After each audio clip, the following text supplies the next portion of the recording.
You just realized your business needed to hire someone yesterday. How can you find amazing candidates fast?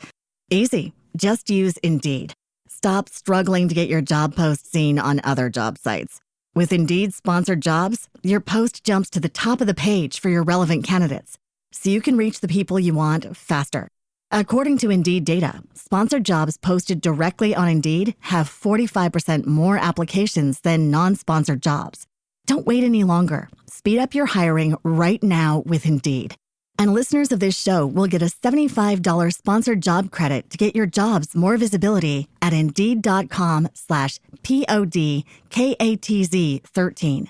Just go to Indeed.com/PODKATZ13 right now and support our show by saying you heard about Indeed on this podcast. Terms and conditions apply. Hiring? Indeed is all you need.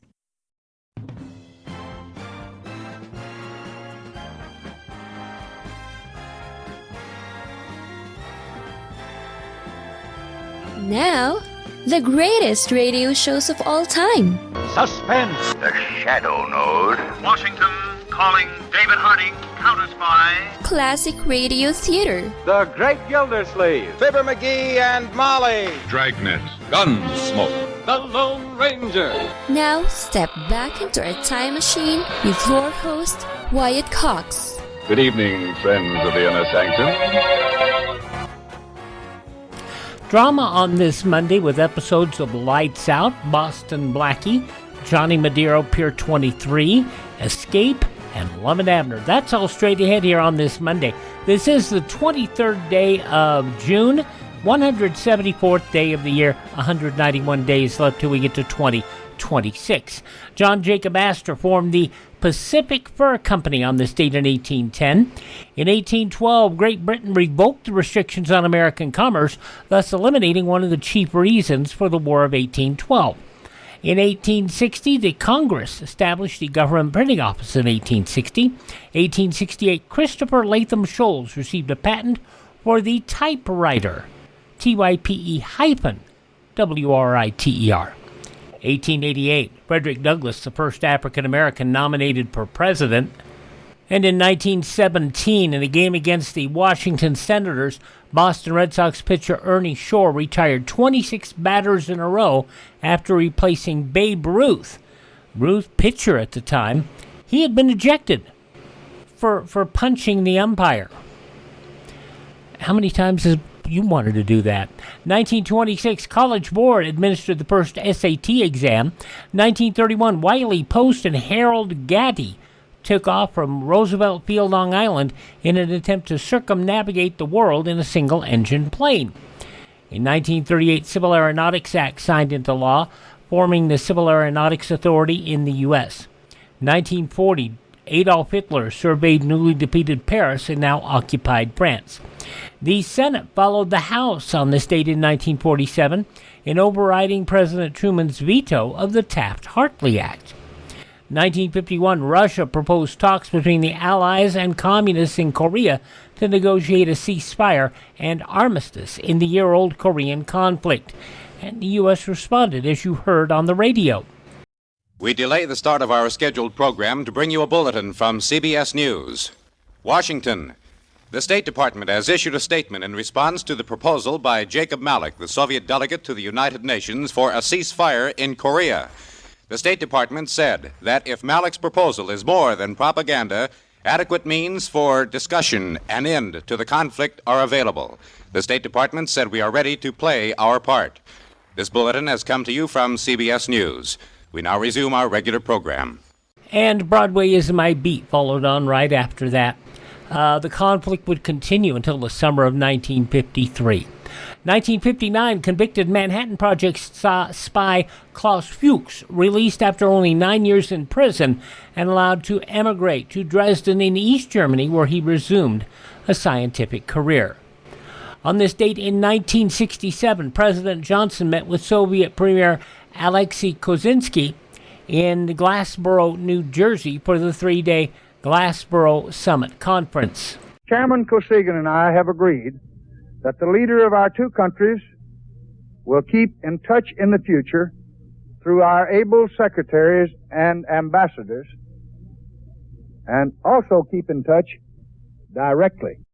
Although Johnson and Kosygin failed to reach agreement on anything important, the general amicable atmosphere of the summit, referred to as the spirit of Glassboro, seemed to have improved Soviet-U.S. relations for a time.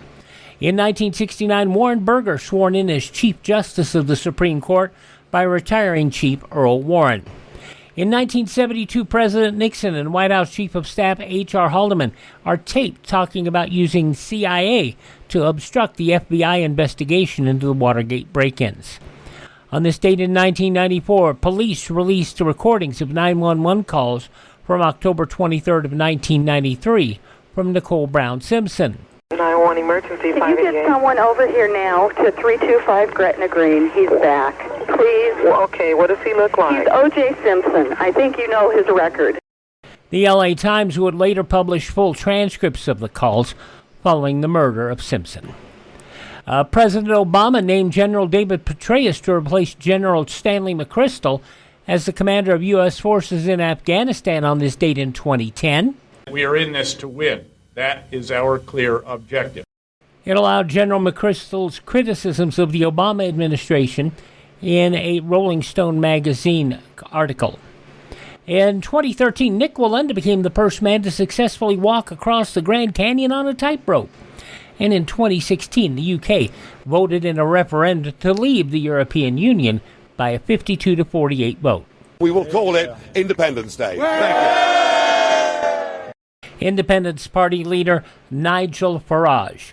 And in 2018, 12 boys and an assistant coach from a soccer team in Thailand trapped in a flooded cave. It was an 18-day rescue operation. Passing away on this date in history, medical researcher Dr. Jonas Salk, the man who created the functional vaccine for polio. Irish actress Maureen O'Sullivan, columnist Shayna Alexander, TV producer Aaron Spelling, pro wrestler Crazy Luke Graham, also Ed McMahon, passing away on this date, as did Peter Falk Columbo, singer-songwriter Bobby Blue Bland, Gary David Goldberg, the screenwriter-producer, the man who wrote I Am Legend, Dick Matheson, the screenplay. Also, actor Dick Van Patten passing away on this date. Dr. Ralph Stanley, the bluegrass singer and banjo player, and the man who founded McAfee Antivirus, John McAfee. Birthdays on this date include the wonderful June Carter Cash, King Edward VIII of the UK, and singer-actor Adam Faith, all born on this date in history. Hi, this is Jeff Foxworthy. It is now time for the birthday announcements. The following people are now officially older than dirt. And among those who are still with us, Knots Landing star Ted Shackelford, Supreme Court Justice Clarence Thomas, 77, Shackelford, 79. Music producer, you remember him from American Idol, Randy Jackson, 69. That was cool, man. It was kind of hot. Randy Jackson, 69 years old today. From Fargo, Francis McDormand is 68. I'd be very surprised if our suspect was from Brainerd. Yeah. And I'll tell you what, from his footprint, he looks like a big fella. From Fargo, Francis McDormand, 68 today. The person who created the TV Buffy the Vampire Slayer, also Angel and Firefly, Josh Whedon, 61. From Cruel Intentions and Legally Blonde, Selma Blair, 53. Singer-songwriter Jason Mraz is 48. And Bernadette from The Big Bang Theory, Melissa Rauch, is 45. Those just a few of the people celebrating the 23rd day of June as their birthday. If this is your birthday, happy birthday, happy birthday, happy birthday to you.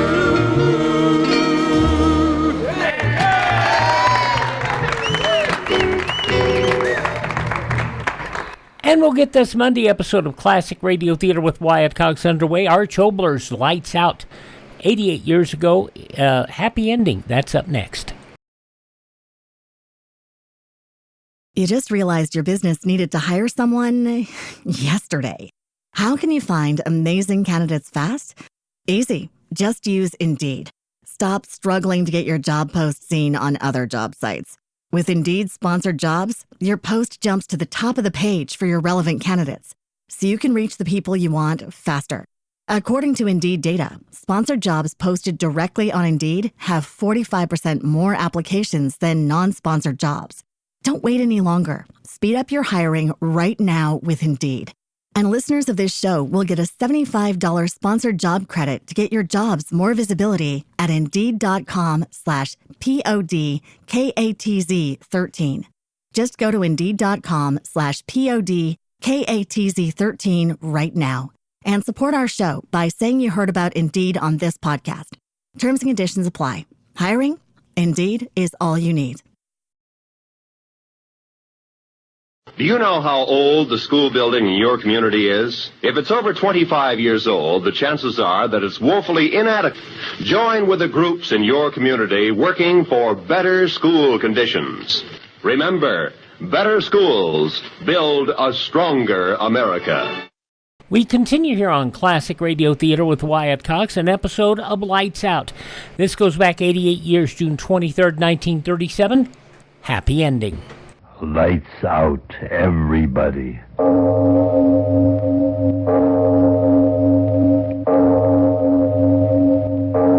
It is later than you think.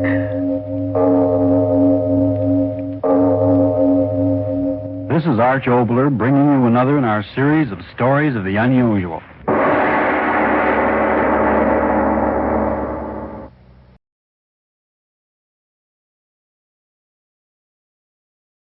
Our scene, a doctor's office. The doctor, a genial middle-aged man, is smiling across his desk at young Mrs. Peggy Conley. And he's saying, Well, Mrs. Conley, I don't think there is much more I can say other than this. Don't be too afraid. This sort of thing has been going on since the beginning of time. Millions of women. So don't be frightened. Go home. Tell your husband.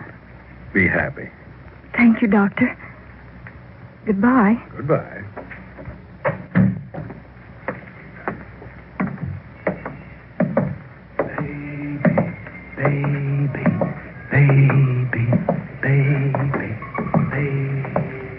Get the cab, miss? No, thank you. I'll walk. Okay, miss.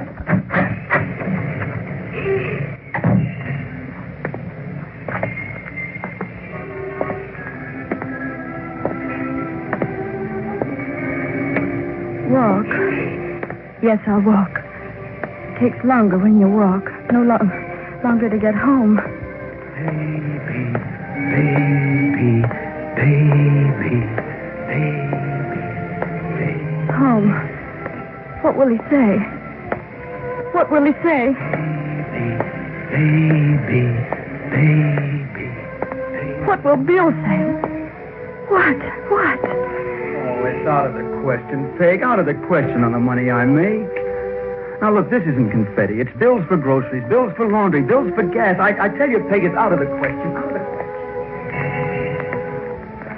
Out of the question. Out of the question. He'll say out of the question. Baby.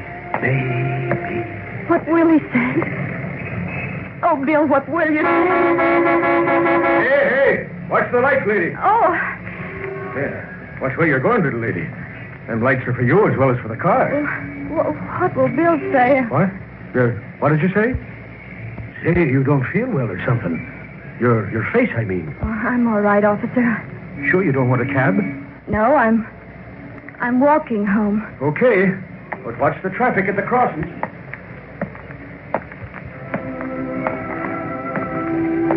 If I take shorter steps, it'll take longer.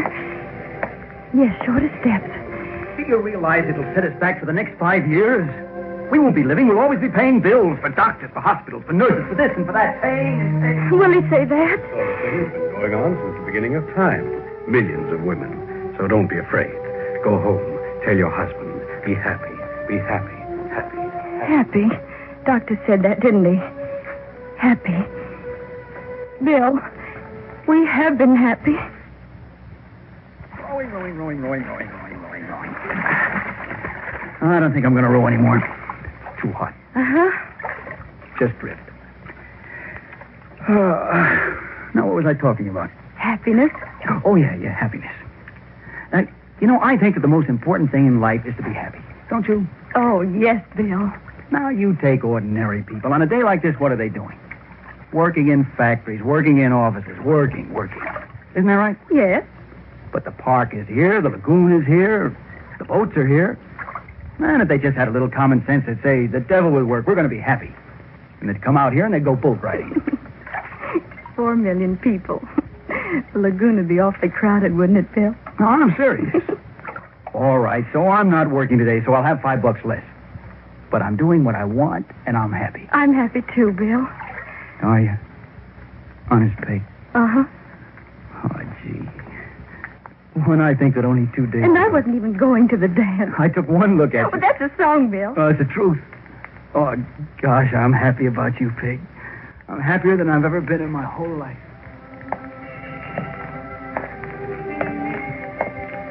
Happy. We have been happy. Practice makes perfect. Let's try that kiss again. Da-da-da-dee-dee-dee. We're not... Oh, Bill. We're good. You mean we're loud? Loud. Don't drive so fast. Oh, I'm in a hurry. Why, Mr. Bone? I'm on my way to get married. I'm on my way to get married. Oh, Bill. They'll think you've been drinking. I have. 4 Cokes, a double malted, 2 kisses, and a marriage license. Yippee! Bill, behave yourself. Oh, no. The bride and the bridegroom spent a happy night in jail. Hey. Huh? It's starting to rain. Shall I put the top up? Oh, no, please. Huh? Want the rain in my face. Oh, it's wonderful, Bill. The wind and the rain. I feel as if I were flying. Oh, this is Angel. You know, all my life I thought that if I ran away to get married, I'd be so frightened. But I'm not afraid the least little bit. I love you, Bill. And everything's wonderful, and I'm so happy. So happy. We've been so happy. Should I, Peg? Should I? Well, I don't know, Bill. Well, speak up, Mrs. Conlon, or forever have to hold your peace. It's 30 cents already. Oh, I was only warming up. One more time, and I know I can hit it. All right, go ahead. Okay, mister, I'll try her again. Yes, sir. Here you are, son. Once for a dime. Knock down the top bottle and win the little lady a great big, beautiful doll. Okay, Pete. Here I go. Oh, you hit it, Bill. You hit it. I told you I would.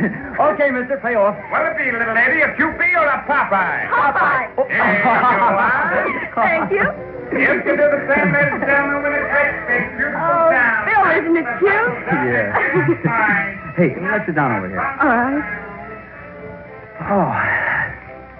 Oh. Darling, you're wonderful. Wonderful. And hungry. Oh, Bill, after 4 hot dogs, 3 sodas, and all those peanuts, you ought to be sick. I am, but I'm hungry. Bill. Bottomless Bill from the Ozarks, that's me. Bill, you're so crazy, and I love you so much. You talk like that, and I'll kiss you right in the middle of the midway. Double dare you. Hey, maybe there's a law against kissing your own bride. Maybe there's a law against being so happy. Oh, you got the prettiest little funny face. You know, I used to think that when I got married, I'd be going to the French Riviera, Honolulu, and, well, you know, places like that, and here I am, Luna Park. Oh, Peg. No, darling, you don't understand. I like it. I'm happy about it. Why, I'll bet there are thousands of women who've been to all those famous places who'd give every minute of it to be in my place with someone she loves and who loves her. Women are really awfully simple people, darling. They want love. And I've you, and I'm happy. Terribly happy. Go home. Tell your husband, be happy, be happy, be happy. I could be happy. Mother, Peggy Conlon. Mother, Mother, Mother, Mother. My mother. Mother. You mark my words, he'll never make a good living for you, never. No drive, no ambition, a worthless young man. Never make a good living for you, Peggy. You'll never have anything. You mark my words, just mark my words. For the last time, listen to me, daughter. Now, if you marry that boy, you'll cry a great deal more, believe me. Oh, stop crying, Peggy, and listen to me. Someday you'll be a mother, and you'll understand that I'm telling you these things for your own sake. When you have children of your own, you'll understand. Understand what, Mother? Understand what? Should I understand now? If you were alive, could you make me understand now? Well, Bill's all right. He's all right, I tell you. It's just that he used to laugh. Laughed all the time. But how can he laugh now? Rent, gas, dentist, light, car fare. Rent, gas, dentist, light, car fare. Bill. That's what I don't understand, Mother. Doesn't the world want people like Bill who can laugh? Must everyone be wonderful at making money? Isn't there a place for people like Bill who don't want a great deal? Can't things be so that they can make the little they need without growing so old and tired they forget what it is to laugh and be happy at just being alive? Fine mess. We're in a fine mess. Where'll we get the money? Where'll we get the money, Peggy? Where will we get the No! Gotta stop thinking things like that. Got to. Think about him. Shine, lady. Shine, mister. Shine. What will he be?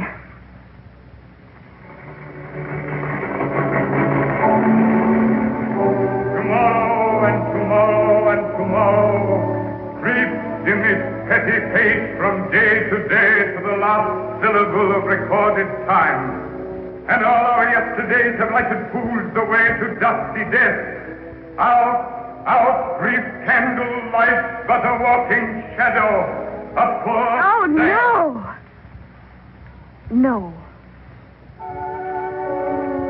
And so, my fellow citizens, standing here in profound humility, where so many of our truly great have stood, all there is left to say is this. In accepting this high office, and in assuming the leadership of our great nation in these troubled times, I pledge myself... No. In that moment, he realized he no longer loved semicolon. In that moment, the past with her, comma, last year, hyphen, drenched moment, comma. Maybe. And so, it is with a great deal of pride that this network brings to you the premiere radio performance of the world's premier violinist, David Conley.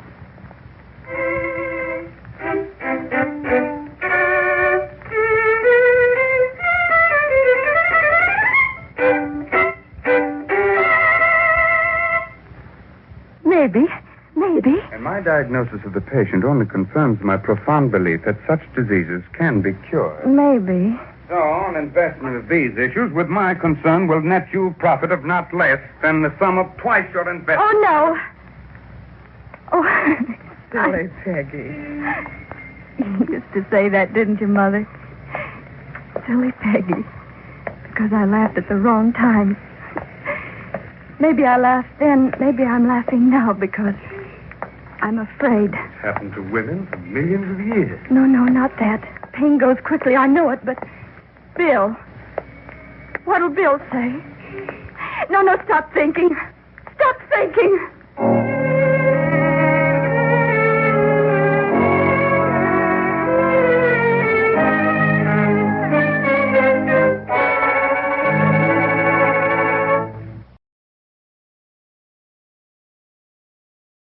You just realized your business needed to hire someone yesterday. How can you find amazing candidates fast? Easy. Just use Indeed. Stop struggling to get your job post seen on other job sites. With Indeed sponsored jobs, your post jumps to the top of the page for your relevant candidates, so you can reach the people you want faster. According to Indeed data, sponsored jobs posted directly on Indeed have 45% more applications than non-sponsored jobs. Don't wait any longer. Speed up your hiring right now with Indeed. And listeners of this show will get a $75 sponsored job credit to get your jobs more visibility at Indeed.com/PODKATZ13. Just go to Indeed.com/PODKATZ13 right now and support our show by saying you heard about Indeed on this podcast. Terms and conditions apply. Hiring? Indeed is all you need.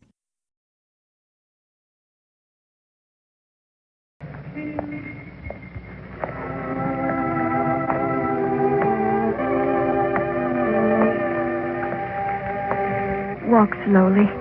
very slowly. What was I thinking? Oh, yes, my boy. I'll be so much wiser by the time he grows up. Give him advice. Yes, Mother. Of course, Mother. Yes, I'm listening. You're wonderful, Mother. Oh, you're right, Mother. Just as you say, Mother. No, not like that. You're wrong, Mother. I will not, Mother. I won't do it, Mother. No, Mother. No, not that way. Why, Mother? Explain, Mother. Tell me if you know, Mother. Why is it like that, Mother? Yes. Look like. What will he look like? Lovely child. May I hold him? Looks like you. His father's hair. Beautiful child. Beautiful child. Beautiful child. Yes, why not? Why not? David Conley. Beautiful child. Baseball, read all about it. Wolf crisis, war in Europe. Read all about it. War. Baby. Bill, what if he says it? Read the newspapers, I tell you. Read the newspapers. There's your answer. Raise them up so they can blow them up. The answer's in your newspapers, I tell you, Peg. Raise them up to blow them up. What can I answer him? I'm not good at answers. If Bill says that, what'll I say? So I said to him, I said, Joe, I will not go for a ride. And he said, why not? And I said, why should I? And he said, well, if you don't, when will you? So I give him a smile, you know. And he said, you look here, Helen Young, if you think I'm going to... Girl. Maybe it'll be a girl. Yes, why not? Girl. Mother. A lovely girl. Mother, you think my dress hangs right? Isn't it too long? Or is it too short? Don't you think I would have it made a little freer here? No wars. Killing, dying, just... Mother, do you think I ought to go out with him after what he said to me? Mother, I don't think that's a good school. Really, I don't. Cannon fodder, bomb fodder. Raise them strong and blow them up. What's the good of it, Peg? What's the good of it? No, can't be like that. Not with a girl. Ruth. No. Anna. No. Nina. No. Elizabeth. No. Carol. Yes. Carol Conley. Carol Conley, the season's prettiest debutante. Carol Conley, beautiful young. Carol Conley is nationally known. What could she be? Mother, do you know all about babies? Do you know? After all, look at me. Well, I was wondering about Junior. He won't eat his cereal. He won't touch his bottle. I don't know what to do. I simply don't know what to do. Maybe. Carol Conley, opera, tonight. Curtain, 8:30. Yes.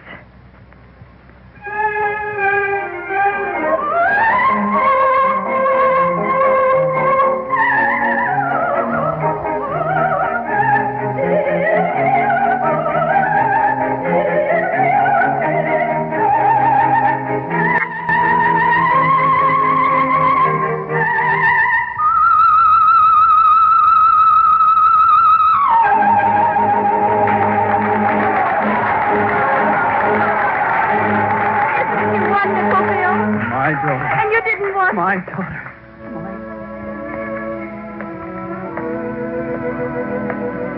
Oh, you'd be so proud of her, Bill. You would. Almost there. Walk slower. Oh, Bill, don't get angry when I tell you. God, don't let him be angry. I couldn't stand it if he yelled at me. I couldn't. I'm afraid. Bill, if you knew I was afraid, you'd help me, wouldn't you? Afraid of you. That's not right, is it? Walk slower. Walk slower. If, when I get there, Bill, and you look at me, if then, for the first time in my life, I can say everything I've been thinking before you have a chance to say anything, then you'll understand how I feel, and because you love me, you won't say anything that'll hurt me, and you'll take me in your arms. Oh, Bill, but I can only think things. I can never say them clearly when they should be said. Maybe everybody's like I am. Talk when it's too late. This time I've got to talk now, right away. The minute I get in the house, because if you talk first and say things that hurt me, you and I will never... Oh, Bill, all I want is to be happy, just a little. Everything's so mixed up all over the world that... Bill, all I know, all I want is... You say something, Mrs. Collins? Oh. Oh, Mr. Tomasi. What's the matter? You walk right up past the house, huh? Yeah, maybe you think you don't live here no more, huh?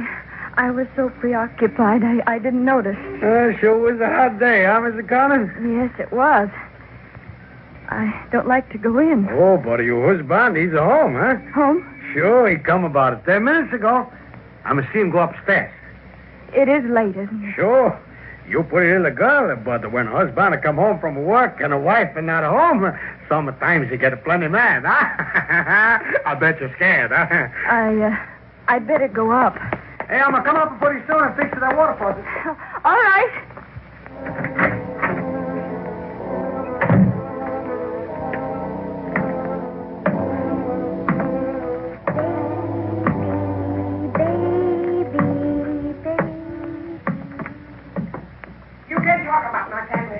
Yeah, who's going to stop? You think I'm afraid of you?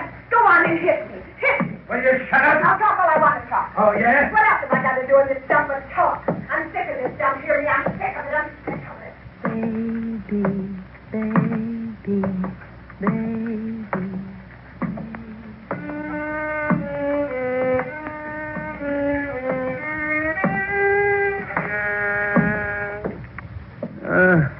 Good evening, Mrs. Conley. Good evening, Mr. Gold.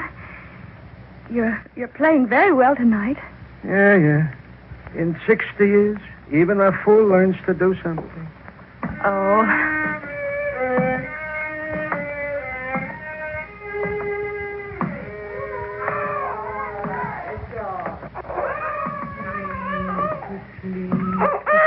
To go to sleep. Just a little bit. Oh, good evening, Miss Conley. Hot tonight, yeah? Yes. The baby all right? Oh, yeah, lots better. See? He's so tiny, isn't he? You like a baby, Miss Conley? Well, Yeah, I know. They look like lots of trouble, but you bet you for people what got little babies, the whole world. Yes. Believe me, baby's good. Good. Good night. Good night, Mrs. Maslow.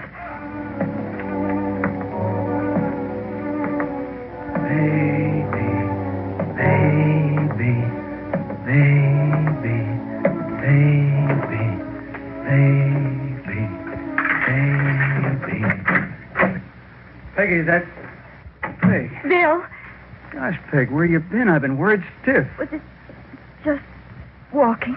I got home. There was nobody here. I was ready to do a calling all cars, so help me. What, are you going to stand here by the door all night? What's the matter, Peg? Oh, honest, I don't care if there isn't any dinner. Yeah, I'm so full of love for you tonight, one potato in me, and I'd pop like a kid's balloon. Bill, I want to tell you... No, wait, I'm going to tell you. Me? Yeah, come on over by the window. Phew, it's hot. There, that's better. Nice breeze to keep you cool while I burn you up with the news right off the press. News? Bill, Flash. Ambition comes to Billy Conlon. Bill, if you'd let me tell you... How can you tell me when I'm trying to tell you?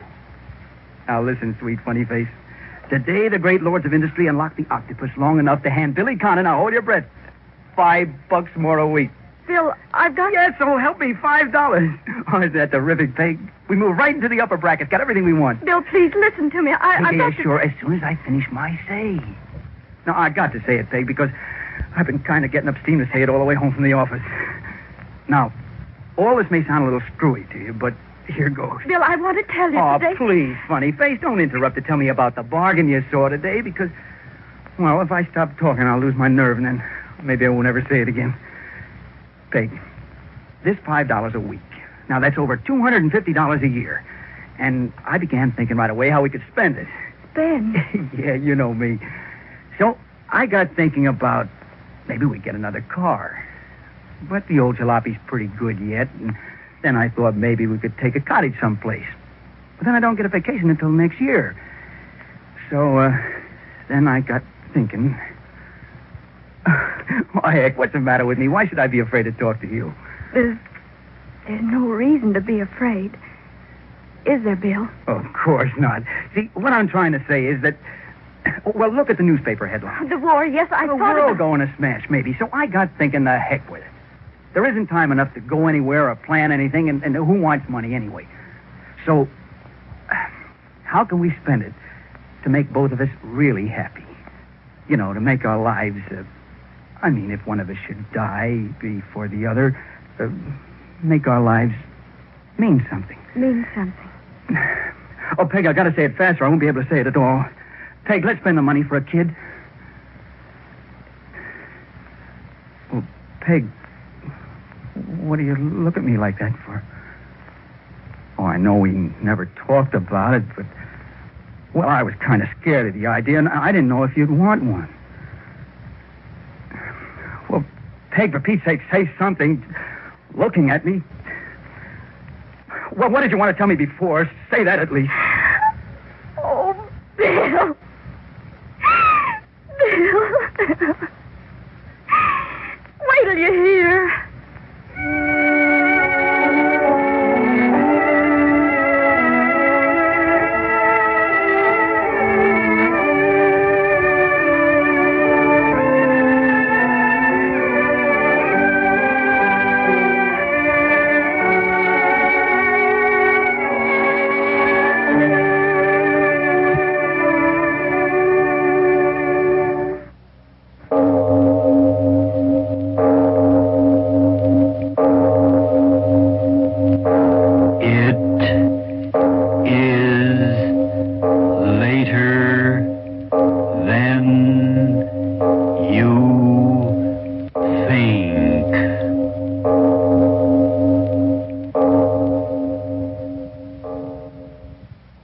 Art Schobler could write a very touching story.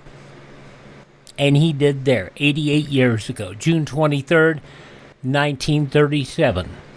Lights Out, here on Classic Radio Theater with Wyatt Cox. It's summertime, and the summer replacement shows are out. And that's what you're going to hear next. The summer replacement for Amos and Andy, not very funny at all. Chester Morris as Boston Blackie. You just realized your business needed to hire someone yesterday. How can you find amazing candidates fast? Easy. Just use Indeed. Stop struggling to get your job post seen on other job sites. With Indeed sponsored jobs, your post jumps to the top of the page for your relevant candidates, so you can reach the people you want faster. According to Indeed data, sponsored jobs posted directly on Indeed have 45% more applications than non-sponsored jobs. Don't wait any longer. Speed up your hiring right now with Indeed. And listeners of this show will get a $75 sponsored job credit to get your jobs more visibility at Indeed.com/PODKATZ13. Just go to Indeed.com/PODKATZ13 right now. And support our show by saying you heard about Indeed on this podcast. Terms and conditions apply. Hiring? Indeed is all you need. Do you make it a habit to break the law? If you think not, what sort of driving habits do you have? Figures from the National Safety Council show that about 60% of the fatal traffic accidents each year involve the violation of one or more traffic laws. Many drivers just don't pay attention to the signs. Diamond-shaped, round, and cross-buck signs call for extra caution. Take it easy until the condition they describe has been safely passed. When crossing railroad tracks, watch for that second train you may not have seen. If there are any protective devices like flashing lights, wigwag signals, gates, bells, and lights, wait until they stop operating before stepping on the gas. These are your signs of life. Know them. Obey them. We've told you before, most radio shows only work 39 weeks of the year. Everybody got 13 weeks off in the summertime because at that time they didn't think people listened to the radio during the summer. Well, in the summer of 1944, when Freeman Gosden and Charles Correll took their summer vacation, their place was taken by a screen star, the man who played Boston Blackie in the movies, Chester Morris, as Boston Blackie. Let's listen to this episode from 81 years ago today, June 23rd, 1944.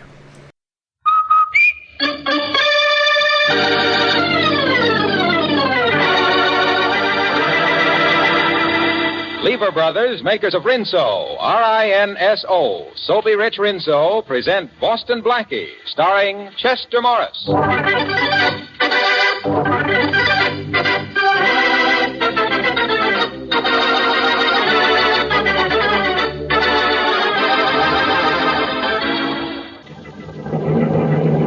Municipal Tower to Transcontinental Flight 17. Municipal Tower to Transcontinental Flight 17. Over. That's us, Tom. Check it. Check. Transcontinental Flight 17 to Municipal Tower. Flight 17 to Municipal Tower. Over. Police instructions. Check and see if you have male passenger occupying seat 24. Passenger occupying seat 24. Wanted by police. Over. I'm just checking my list, Joe. Yep, we got a man in 24. I'll tell him. Municipal Tower. We have a man in seat 24. The name he's traveling under is John J. Jones. John J. Jones. Maybe that's his right name, but the police want him. They know him as Boston Blackie.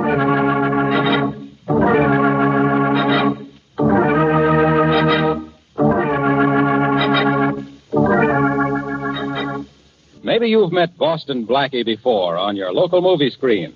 In case some of you haven't, I think you'll soon be fast friends of his. And maybe you've already tried new Soapy Rich Rinso, too. In which case, you don't need me to tell you how good it is. But if you aren't using Rinso now, I can't think of a better time for you to start. Now when summer is here, you certainly don't want to spend hours on wash day scrubbing and boiling clothes. Well, just keep in mind that Rinso gets out the dirt without hard scrubbing or boiling. A short soaking in Rinso's lively suds, a few quick finger rubs, and you'll be ready to hang out a Rinso whitewash. Try this on your clothesline and see if you don't start whistling while you wash. And now, meet Boston Blackie. Outside the law is no strange territory to Blackie, but never does he stray for personal reward, although the police, and notably Inspector Faraday, find no solace in his motives, and only bewilderment in his ability to remain out of their reach. Meet Chester Morris as Boston Blackie, enemy to those who make him an enemy, friend to those who have no friend.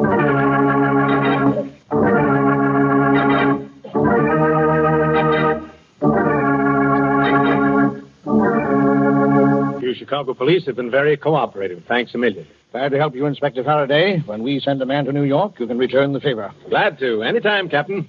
There's the plane now, Inspector. See it? Blackie has got to be on it. We know he was on the plane when it left Detroit, and it hasn't had any stops. Well, Blackie's liable to get out of anything, anytime. I remember once I had him in 2 sets of handcuffs. In the next minute... No handcuffs. No, Blackie. Chances are I couldn't have made the charge stick anyhow. Never have been able to tie anything on him in 6 years. You'll be able to arrest him now, won't you, Inspector? You're sure Blackie's the man, are you, Miss Moray? Oh, of course I'm sure. I was with my grandfather when he was robbed and the money stolen. The thief wore no mask, and I recognized him from the picture of Boston Blackie that was in the paper last year. Oh, I'm sure it was Blackie. Mm-hmm. Why do you keep asking me if I'm sure? I just wanted to be certain, that's all. I've been waiting to get a witness to make a positive identification for a long time. Oh, here comes the plane now. You think he'll have the money with him? I can't wait until I get my hands on it. There's lots of money in this world, Miss Moray. What I can't wait to get my hands on is Boston Blackie.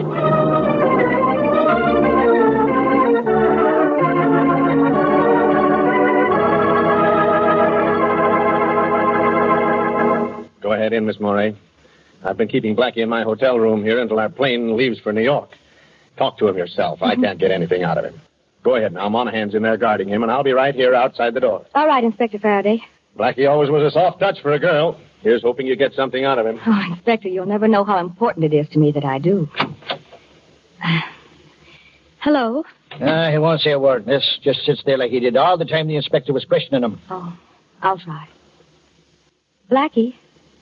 Boston Blackie, would you talk to me? About business or pleasure? Maybe a little of both. Detective Monahan, could Mr. Blackie and I go over in the corner and talk? Oh, sure. I don't know why not. I'll stroll out the window. Would you please come over here with me, Blackie? Oh, sure. I've been waiting for a chance like this to have a little chat with you, Miss Moray. You identified me as the man who stole $10,000 from your grandfather. Yes, I did. You know, you never saw me before in your life, Miss Moray. I wish I had. Then I wouldn't be in such desperate trouble now. You're in trouble? You had me arrested because you're in trouble? What is this, a new switch on the Share the Wealth plan? Oh, please let me explain. From what I've heard of you, Blackie, you're the only man living who can help me. But I had no idea of where or how I could reach you. Oh, so you made up the story of my stealing your grandfather's money, huh? Yes, I did. I knew the police could trace your movements where I couldn't. And I knew you could get away from Inspector Faraday once I'd seen you. Well, thanks for the confidence. The very worst, I could have said I was mistaken in the identification, and then they would have had to let you go. Only by then it would be too late. Say, look, let's get organized. Too late for what? To recover the diamond that was stolen from me. You've got the wrong boy, lady. If a diamond was stolen from you, let the police get it back. They're in that business. But that diamond, Blackie, the rest of my life depends on it. I must have it back by tomorrow night. Oh, please, please help me. Well, with these handcuffs on and 2 New York detectives guarding me, I couldn't be of very much help to anybody. But those handcuffs, haven't I heard that you can get out of them whenever you want to? Yes, but I've got to want to first. Oh, I'm sorry. I'm more than sorry. I'm miserable. I knew I had to reach you, and I just messed up everything. No, I'll never... Oh, wait a minute, Miss Morey. We'll figure some way out. Here, wipe your eyes with this handkerchief. Thanks. But your hand. You got out of the handcuffs. Okay, now. There, your eyes are nice and dry. Now blow. You feel better now? Yes, I do. All right, then. Let me have your bedtime story. I don't know how I can laugh. Oh, it's easy. You just open your mouth and close your eyes and think of Inspector Faraday. Never fails. Come on, Miss Morey. Tell me the whole story before Faraday gets restless. Well, I'm engaged to George Atwater. Yes? We're to be married soon, and yesterday he brought me something to look at. The Johnathan diamond. The Johnathan, huh? Oh, that's worth a fortune. Oh, George's father has millions. Yeah, Miss Pier, you all right over there? Oh, yes, officer. Thank you. I won't be a minute now. Blackie, the diamond belonged to George's father. George brought it over to show me, and then he had a little too much to drink, and I thought it safer if he left it with me. He agreed. And sometime during the night, it must have been stolen from my apartment. I get it. If you don't produce the diamond, there'll be a mess. The police don't know anything about the diamond? No. That's why I made up the story about my grandfather and the stolen money. Well, when do you have to produce the Johnathan, Miss Morey? Tomorrow night. George gets back from a trip then. He'll want it, and... Oh, Blackie. Tomorrow night. That one doesn't give me much time to work, but I'll try. Call the detective over here. All right, but why? Don't ask questions. Just get him over. All right. Officer, would you come over here a minute, please? Sure, Miss Scatcher. And did he tell you anything? No, but I've got something to tell you, Monahan. Indeed, and what's that? This. Shouldn't have done that, Blackie. You shouldn't have hit the officer. You sure would have disappointed me if you hadn't said that. Now, listen. I'm going out the window and down the fire escape. As soon as I get moving, you scream for Faraday. Tell him what happened, that I socked Monahan and put the handcuffs on you. Here, I'd better do that now. Faraday's got the key. He'll open them later. There. Now, remember, you finally worked this handkerchief from around your mouth and screamed. Have you got that? Yes. Oh, Blackie, please remember that getting back that diamond means my marriage and my whole life's happiness. Okay. Well, I'm going to New York, and I'll do my best. If I get back the diamond, you get married. You know, I wouldn't be surprised if instead of Boston Blackie, from now on I'm known as Chicago Cupid.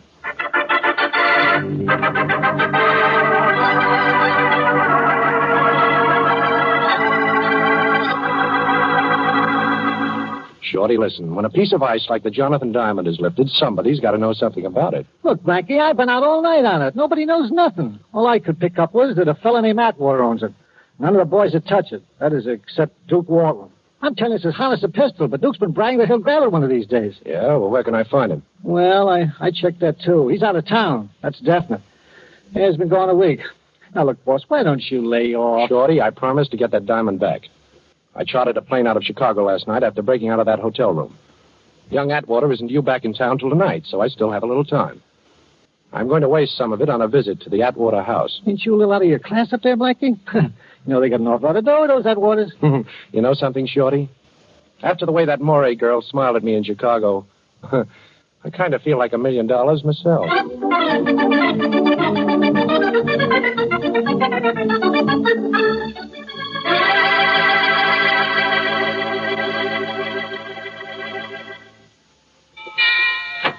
Yes, sir? I'd like to see Mr. Atwater. Who shall I say is calling, please? Mr. Jones, Mr. John J. Jones. Mr. Atwater doesn't know me, but you can say it's about his son. About Mr. George Atwater, Jr.? That's right. He's in, sir. Would you like to see him? George is in? Well, I certainly would like to see him. When did he get back? A little while ago, sir. He returned earlier than we expected. Come this way. He's in the library, right here. Shall I announce you? No, thanks. I'll go right in. Very good, sir. Hello there. Mr. Atwater? Yes, I'm George Atwater.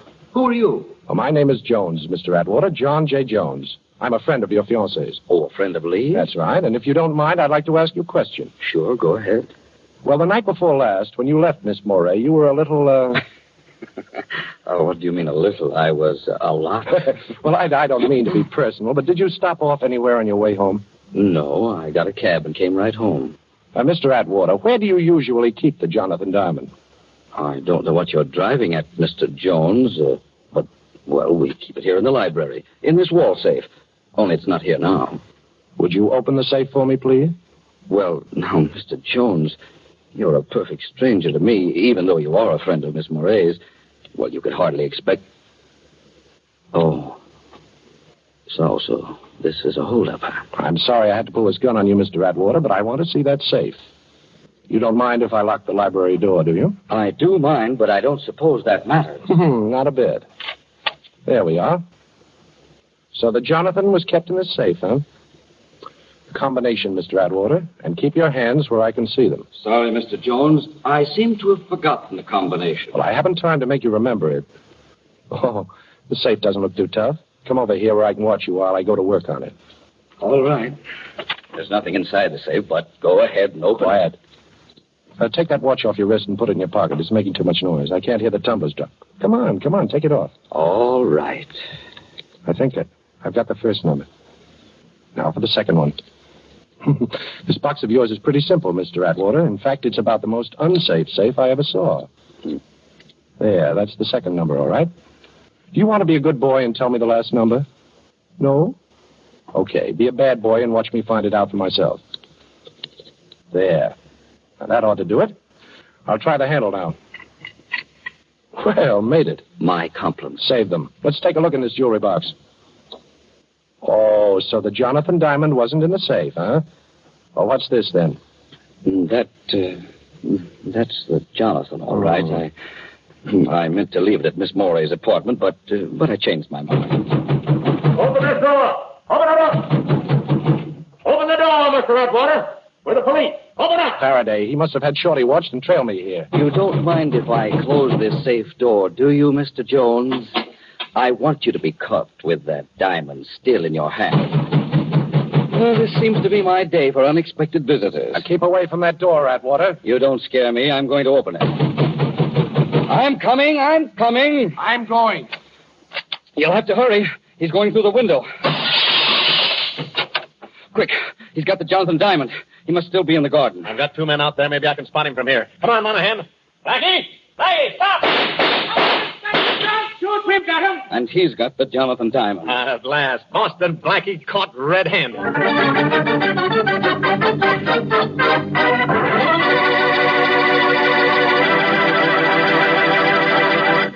Well, it does look as though Blackie is in for it now, but I have a hunch there's still plenty of action coming up. And shifting from Blackie to Whitey, that is Rinso White, I'd like to tell you about a completely different kind of action, the kind you get with Rinso suds in your washer. Yes, those Rinso suds are so peppy and lively, they get your clothes sparkling white and bright with as little as a 5-minute run per load. And when I say sparkling white, of course I really mean exactly, Rinso White. And there's no better way than that whistle to describe the special kind of white Rinso gets your clothes. That's because Rinso gets out more dirt. Simple, isn't it? No wonder Rinso is the only soap recommended by the makers of 33 leading washers. And, of course, a short run is not only easy on your washer, it's easy on your clothes. Keeps them new-looking longer. So next wash day, do yourself a big favor. Whistle up a Rinso White, Rinso Bright wash. And now, back to the adventures of Boston Blackie, starring Chester Morris.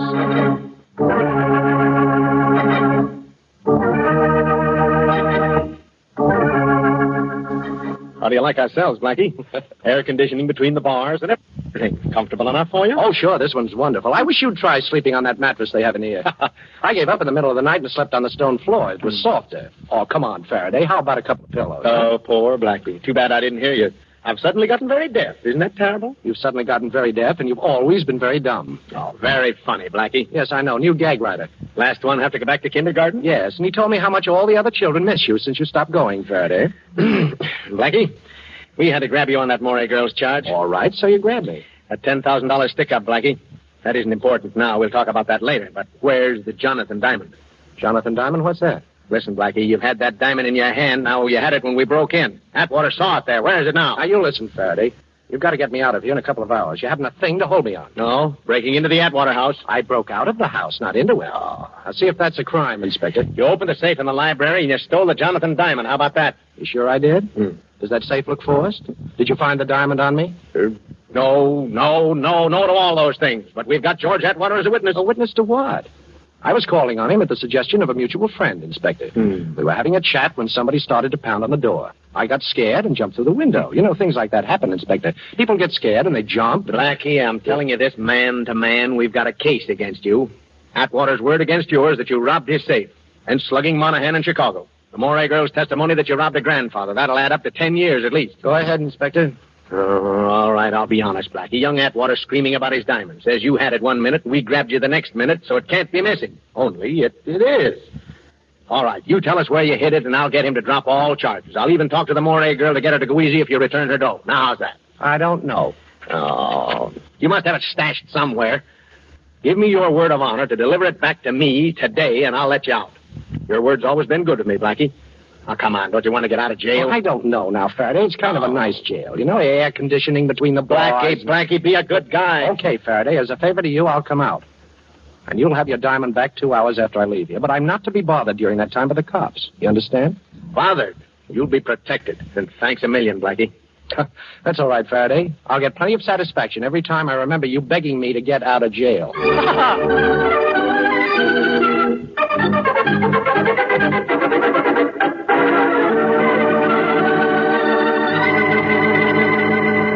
Hello? Miss Moray, this is Blackie. Can you talk? Oh, yes, of course. Nobody's here. Did I get the diamond? Well, yes and no, Miss Moray. Nobody ever stole it from your apartment. What? Atwater says he took it with him when he left you the other night. But that's impossible. He didn't. I know he didn't. I even looked at it after he left. Well, Miss Moray, will you meet me by the shrubbery alongside the library window of the Atwater house in exactly a half an hour? Well, all right, but what are we going to do? We're going to rob a safe, Miss Moray, with police protection.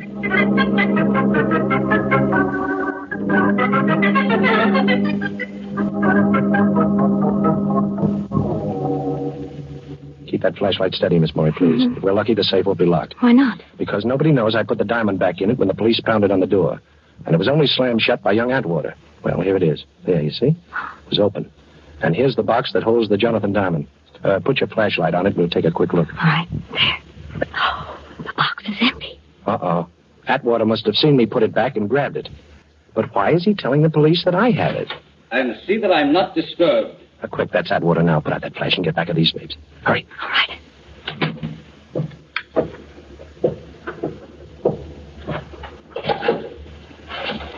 7, 6, 9. What are you doing, Black? I'm counting the clicks in the dial. 7, 3, 4, 2. Got it. Hello. This is George Atwater. I got your message, but why did you call me here after I don't care about that. We made a deal. I don't owe you a dime anymore, and you've got what you want. Well, you have to expect it to be hot for a while. And look, remember this. I'm washed up with you and that crooked roulette wheel of yours. We're all square. And if you call me here again, I'll turn you over to the police. Yes. If I hear of anybody who wants to buy it, I'll let you know. You'll what? Don't be foolish. Who'd believe that? Goodbye.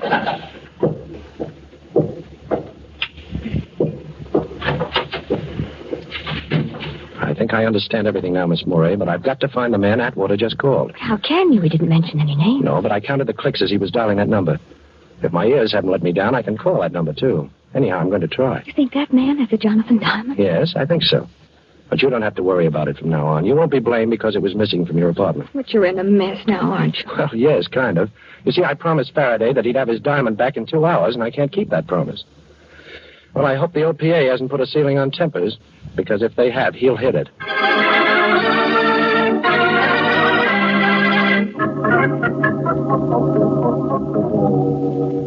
Hello? Police headquarters. Inspector Faraday, please. Just a minute.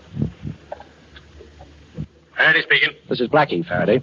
Your time's up, Blackie. Have you got the Johnathan diamond? Well, no, Inspector, I haven't. You're stalling. Now, Blackie, you've crossed me for the last time. I'm going to have a dragnet out that'll have you down here before you know it, and you're going to stay in jail this time. Yeah, but, Inspector, listen, He wouldn't listen, Shorty. I've got to work extra fast now. Gee, Blackie, look, if there's anything Hold I it, can Shorty. I'm going to try that number Atwater called.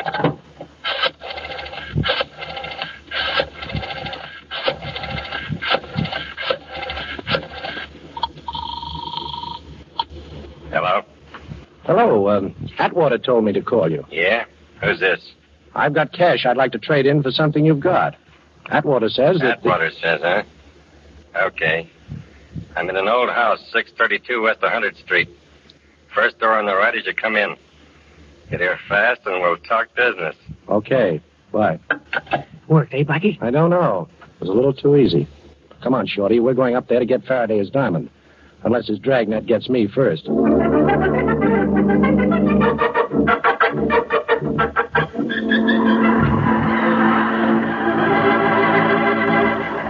Blackie, duck down. Duck down this hallway. Okay, what is it, Shorty? Prowl car just coming this way. I never saw so many cops as we passed on the way up here. Never mind, Shorty. Stay flattened out against this door until it's time for what I told you to do. Yeah, okay, Blackie. But who really stole the Johnathan diamond? Nobody stole it, Shorty. Atwater left the stone at Lee Moray's apartment and then returned later that night and lifted it so that Miss Moray could report it stolen to the police. Ixnay, boss. Coppers.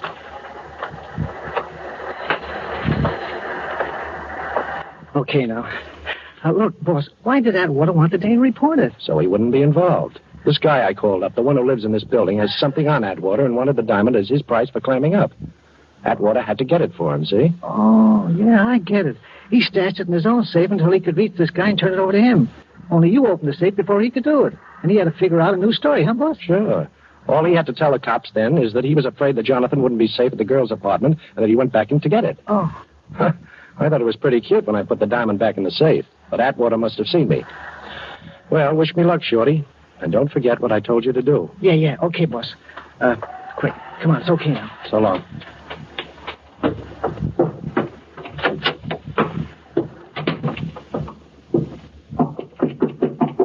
Yeah? Who is it? I called you a little while ago. Okay. Open up.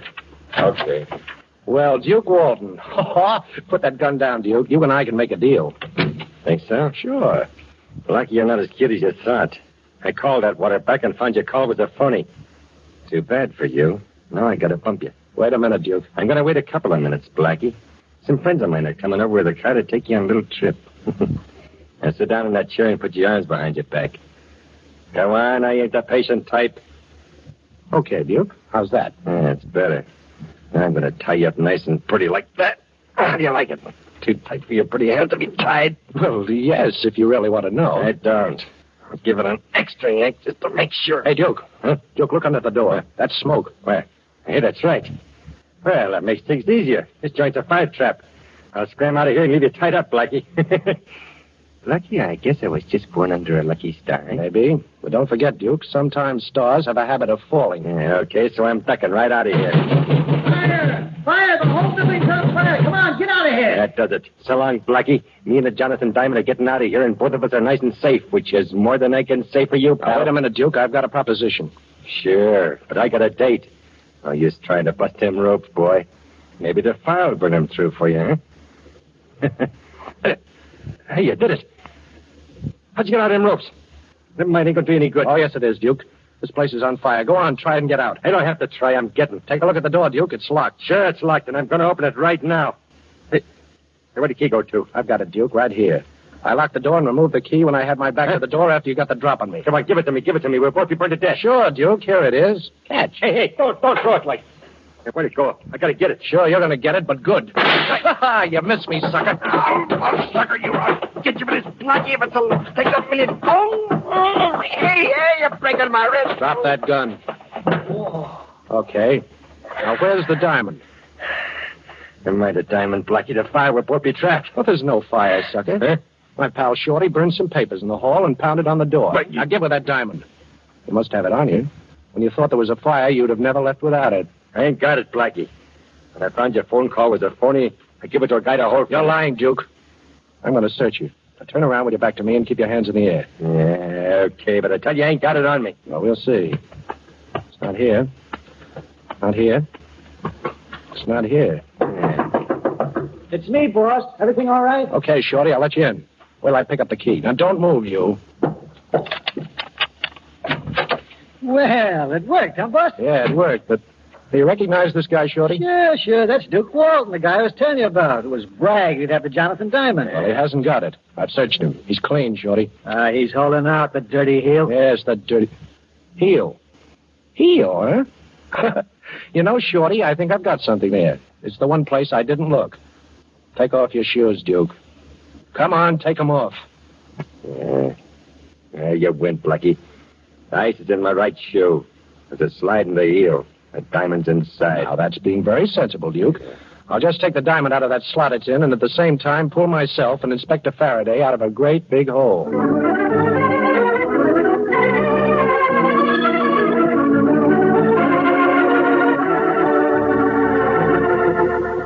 Well, it's bargain day, Faraday. You've got your diamond and I've got Miss Morey. Right, honey? Well, for a while, Blackie. Then I've got to go back home to Wisconsin. Oh, well, can we go now, Inspector? Okay, Blackie. Go ahead, beat it. You're in the clear. Only remember this. You make one slip, Blackie, and as sure as my name is Faraday, I'll be on your neck. You'll be on my neck, huh? Okay, Inspector, but before Miss Morey leaves for Wisconsin, I hope I'll have her there for a little while first.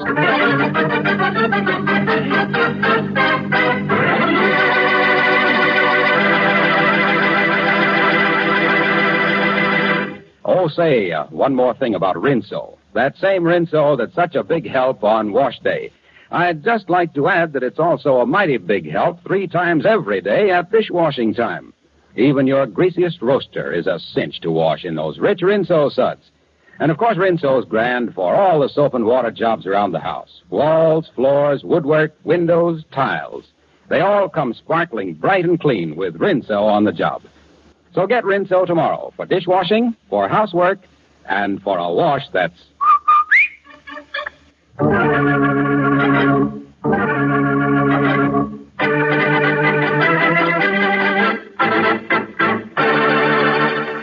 And now a glimpse at next week's adventure of Boston Blackie. I won't do it, I tell you. I can't do it. Mr. Manletter, it's the only way your business can be saved. I don't care about that. If the only way it can be saved is by risking the life of my friend Boston Blackie, well, I'd rather it were lost. I won't ask Blackie to keep that appointment. I don't even want to know about it. All right, Mr. Manletter, if that's the way you want it. I'm going out and try to raise the money. You'll hear from me later, and remember, I don't want Blackie to hear about this. Hello, Mary. Get me Boston Blackie.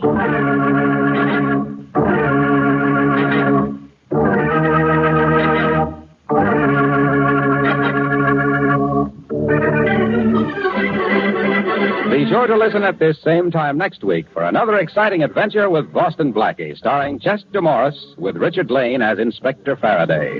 You can see Chester Morris as Boston Blackie on the screen at your favorite movie theater. Boston Blackie's latest Columbia picture is One Mysterious Night, soon to be released. Original music for this program by Charles Cornell. This is Harlow Wilcox speaking for the makers of Rinso and wishing you all a very pleasant good night. And don't forget, tomorrow, when you ask your grocer for the new Rinso, buy a cake of Lifebuoy at the same time. Lifebuoy's rich, purifying lather goes right after dirt and perspiration, leaves you feeling extra clean. So use Lifebuoy daily in your bath or shower. Remember, it's the only soap specially made to stop... This is the National Broadcasting Company. Many of us know Dick Lane from Inspector Faraday in this summertime run of Boston Blackie. He was also in the movies as well as Inspector Faraday. He did a lot of radio work, but what you might not know is Dick Lane was very important in Los Angeles television. First as a news reporter, then a sports announcer. And yes, if you watched television and you saw roller derby from the Olympic Auditorium in L.A., you heard Dick Lane as the announcer for roller derby and for wrestling as well out of L.A. He passed away in 1982. He was 83 years of age. And he was Inspector Faraday in this episode of Boston Blackie, 81 years ago, June 23rd, 1944, here on Classic Radio Theater with Wyatt Cox. Let's look at what's coming up later on this week. Tomorrow, we will have the final episode of The Six Shooter, starring Jimmy Stewart as he proposes. Raymond Burr in Fort Laramie in The Loving Cup. Then in 2 episodes of comedies, Fibber McGee and Molly and My Favorite Husband. On Wednesday, more crime. We'll spend some time with shows from 1950 with episodes of Jeff Regan Investigator, My Present, starring Edward Arnold, also The Whistler and The Manhunt from 1950. And we'll hear about The Communist. I Was a Communist for the FBI, starring Dana Andrews, A Riot Made to Order. Fred Allen's last show will be on Thursday from 1949 with Henry Morgan, George and Gracie from 1940, Phil Harris and Alice Faye from 1949, and The Adventures of Frank Merriwell from 1948. We'll wrap up the week on Friday with the Chase and Sanborn Hour from 1937, Edgar and Charlie and their guest Sonia Henney. Also, The Wedding Day for the Great Gildersleeve from 1943, and Jack Benny from 1948. On Saturday, Screen Directors Playhouse production of The Lady Takes a Chance from 1951, The Adventures of Philip Marlowe, Richard Diamond, Private Detective, and another episode of the World War II series, Dear Adolf. That's all coming up straight ahead here on Classic Radio Theater with Wyatt Cox. Up next, though, we'll have an episode of Johnny Madero, Pier 23.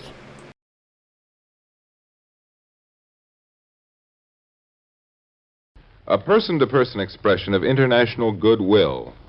That's the way many prominent people, including President Truman and General Eisenhower, have described CARE, the agency that sends needed food packages overseas. CARE offers food and clothing packages which provide more per dollar than individuals can send any other way. Each food package is designed to supplement the rations of a family of 4 for 1 month. Orders placed in the United States are air-mailed to designated countries, and deliveries are made from local CARE warehouses. If you'd like to order a CARE package, just send $10 to CARE, New York. Give your name and address and specify to whom you're sending the package. On delivery, you receive a signed receipt. And CARE continues to help people in need today. Go to care.org to find out more. Before he was Joe Friday, Jack Webb was Johnny Madero, Pier 23. This is the only other episode we have of this series that ran just a few months on Mutual, but it was Jack Webb's first national exposure. This goes back 78 years, June 23rd, 1947. It's the story of the man who chased himself.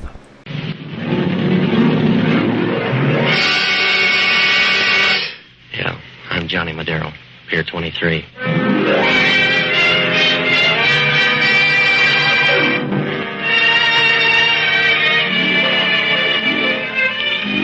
You know, the only time San Francisco really gets hot is when a tourist calls it Frisco, and then it gets warm enough to give a sleigh dog a southern accent. Down around the waterfront, they don't care so much. And for a buck, you can insult anybody but Joe DiMaggio. The piers stretch out like a big yawn from south of the ferry building clear to the China docks. You pushed over on one side so you won't notice, about the same spot you'll find dust in a bride's parlor. You find Pier 23. From there, it's a short skip to Johnny Madero's boat shop. My place. The sign outside looks honest, but down here, the only sign people pay any attention to is rigor mortis. I rent boats and do anything else you can blame on your environment. It works out all right. But pretty soon word gets around and you got a reputation. And it doesn't pay to argue, because even if you're leveling, you make as much headway as a whistler with a split lip. I found that out last Wednesday afternoon. I was looking out the window watching the tide come in when somebody in back of me coughed. When I turned, Nat Fenley was standing there in the office. He didn't say anything for a minute, and you noticed his eyes were as soft as the inside of a woman's arm. They had one of those faraway looks you couldn't follow with a road map. And then I saw the rest of him. He wasn't flabby, but he was on the way. And you got the idea he was an ex-fighter who settled down with a restaurant. I got the right place, haven't I? If a woman screams you haven't, what's on your mind? That's a good question, Madero. That's a good question. That's what I want you to find out. Look, fella, maybe I don't even want to be friendly. What's on your mind? I don't know, Madero. I don't know. All right, you convinced me. Now back out of here and we'll both be in the dark. Huh? Wait a minute, Madero. Listen to me. My name is Nat Finley. My wife and I live up on Nob Hill, and I've been retired for a while, see? And... I don't, but go ahead. Well, you gotta help me, Madero. I'll pay you $50 a day to help me. At that price, it won't be help. I want you to find someone for me, but I don't know who or why yet. We're back to that again, huh? Oh, listen to me. Lately, a name's been ringing in my ears. Just a name. Pete Sutro. Pete Sutro. Over and over again. So you read it somewhere. I don't know where I picked it up. For the last week, the name Pete Sutro has been on my mind. It's a nightmare. You gotta do something about it, Madero. Change your diet. That might help. I want you to find Pete Sutro. Find out who he is, where he is, why he's bothering me. If you do, I'll give you a $200 bonus. Look, Finley, is this a job or a career? There must be a dozen Sutros from here to Jersey City. Maybe, but the Pete Sutro I want lives right here in this town. He's got to. There's a law? Listen to me, Madero. Last night, I kept hearing the name Sutro again. Only this time there was an address, too. It was care of General Delivery, San Francisco.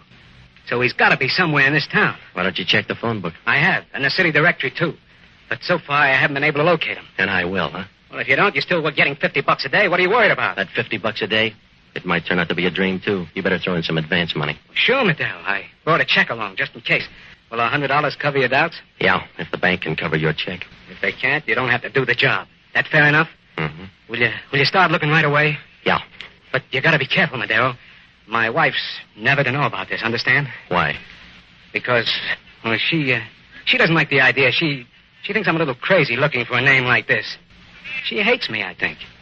She thinks I'm crazy. Don't worry about her, Finley, until she starts mixing your nightcaps.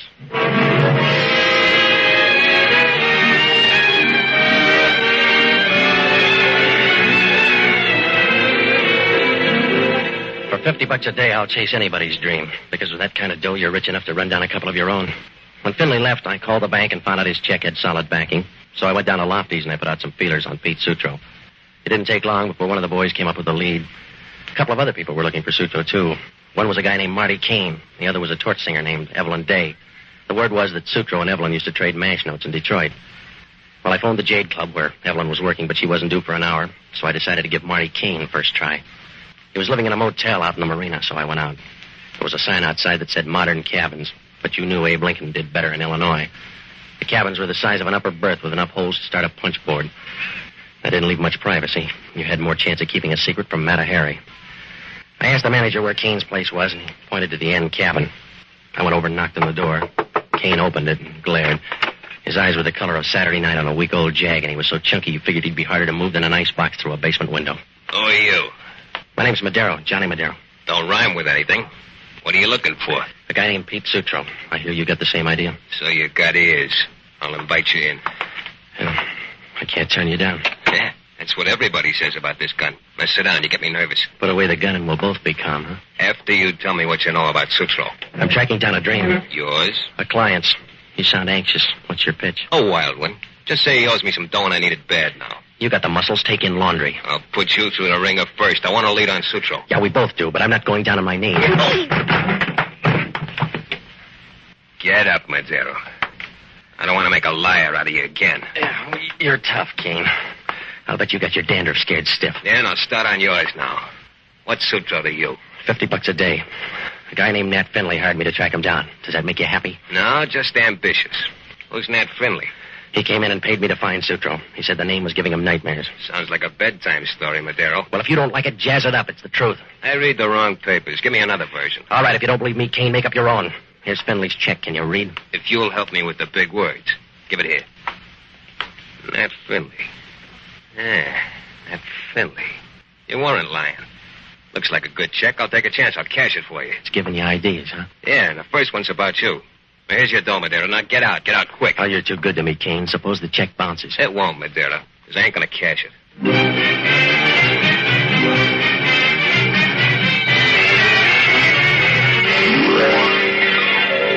Oh, I couldn't figure it.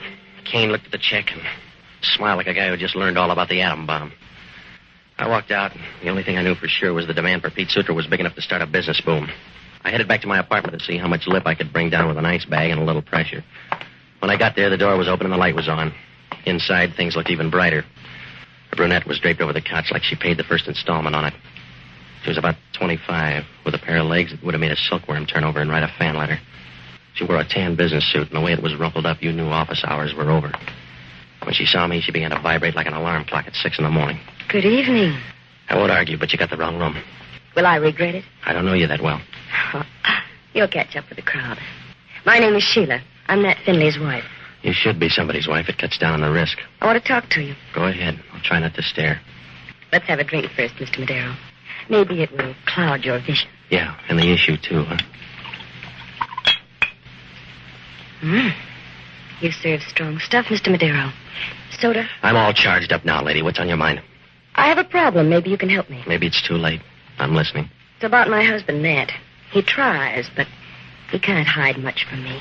I'll bet you have the same trouble. Look, lady, you're working too hard for a sale. If you got a point, make it. All right, Mr. Madero, we'll skip the intermission. My husband saw you tonight and sold you a wild story. Yeah, but it paid off. So far, I'm not complaining. But I am. I want you to drop the whole silly job Nat gave you. You're not building a case. $50 a day buys a lot of hangover, lady. You don't understand, Mr. Madero. My husband is a sick man. Yeah, I know. He can't sleep at night. He has a large imagination, and it's been getting worse lately. He, dreams up things.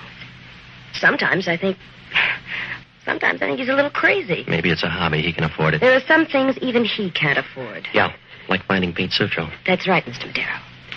There is no such man. A guy named Marty Kane will give you odds. Who did you say? Marty Kane. He cashed in your husband's check. Do you know him? No. No, I never heard of him. You don't sound so sure. Marty was talking about Sutro. All right, Mr. Madero, I'm talking about something else now. Money. So far, you're whispering. Shouting, Mr. Madero. $500 worth. I'll give you $500 to drop the job and forget everything. All right, baby, you twisted my arm. You won't let me down, Mr. Madero. Will you? If I do, it'll be nice and easy.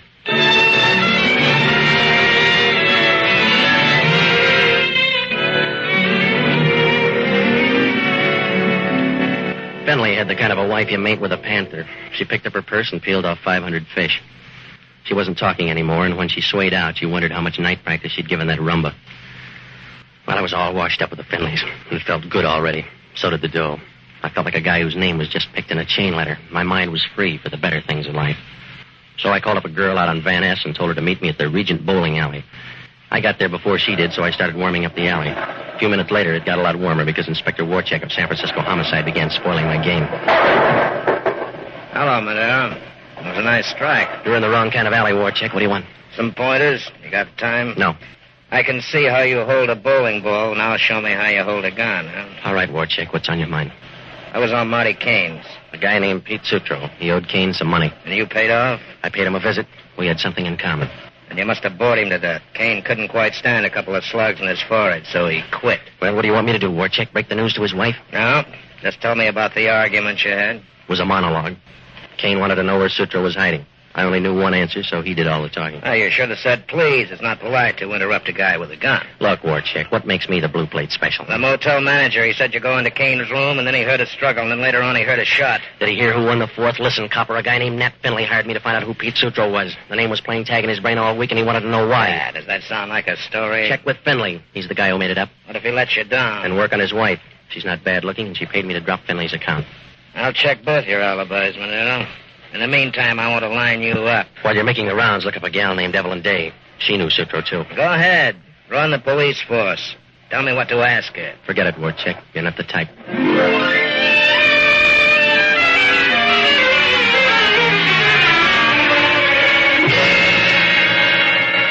Warcheck stood there for a second, wiping his teeth with his tongue. If he'd done it on the outside, it would have been a contract job. And then one of the bowlers in a tight pair of slacks brushed up against him and went out. He looked at me once more and headed after her. Well, I didn't feel much like bowling either, so I left a note at the desk for the girlfriend and started out. I knew I was in trouble. Some days it's harder to duck trouble than a handful of pebbles. Oh, I told myself I didn't kill Kane, but that was like trying to fight a fire with an anti-smoke law. The big question was Pete Sutro. Who was he? There were other questions, like why did the Finley dame buy me off? And why did her husband want Sutro in the first place? Well, there were no answers, and I felt about as safe as an alligator walking through a handbag factory, so I looked up the only good guy I know, a waterfront priest named Father Leahy. I found him in his room, flipping through a couple of raffle books. Hello, Johnny. You're just in time to buy a ticket. The boys' club is raffling off an electric toaster. I'm already a little burned, Father. I'm in a spot, Johnny. The boys gave me a quota to fill. I got stuck at a banker's luncheon all afternoon. You know what they're like on risk. Yeah. I've got to sell some tickets. All right, I'll buy a couple, but I need your help. I'm in trouble. You'd better buy 5. At a time like this, both of us can afford to be generous. What kind of trouble? This won't take long, Father. You always say that, but it adds up. You don't realize it, but I lose whole weekends that way. Will you please listen, Father? Warchick wants to pin me down on a murder. He's got the weight. Who's dead? A guy named Marty Kane. I saw him a couple of hours ago, and he was still alive when I left. Can you prove it? Well, that's going to be tough. The clerk at the motel saw me go into Kane's room just before he got tumbled. So far, you don't have a way out. Why not plead insanity? I would, but I'm afraid of the competition. What do you mean? A muddled-up guy named Nat Finley hired me to chase down the name Pete Sutro. He claimed the name was haunting him. I know how he feels. Johnny, I don't think the bishop likes me either. My only lead was Marty Kane. He seemed to want Sutro worse than I did. Sutro is certainly popular for a dream. Do you think he'll ever materialize? I don't know, but I don't think Marty Kane was killed over a dream. If he was, it must have been quite a nightmare. Did you look up your client again? I didn't have the time. His wife paid me to drop the whole job. She said Finley was a harmless duck with a pail full of wild ideas. Does the husband feel the same way about his wife? Do you want gossip, Father, or do you want to help me? That's an unfair question, Johnny. Either way, I'm embarrassed. Please, Father. Will you check up on a few people for me? Yes. Look up Kane's friends, and if you run out of those, try his enemies. Find out who might have had an urge to kill him, will you? It's a tall order, Johnny. There may be a lot of people involved. I can use them all, Father. I know. But can they all use an electric toaster?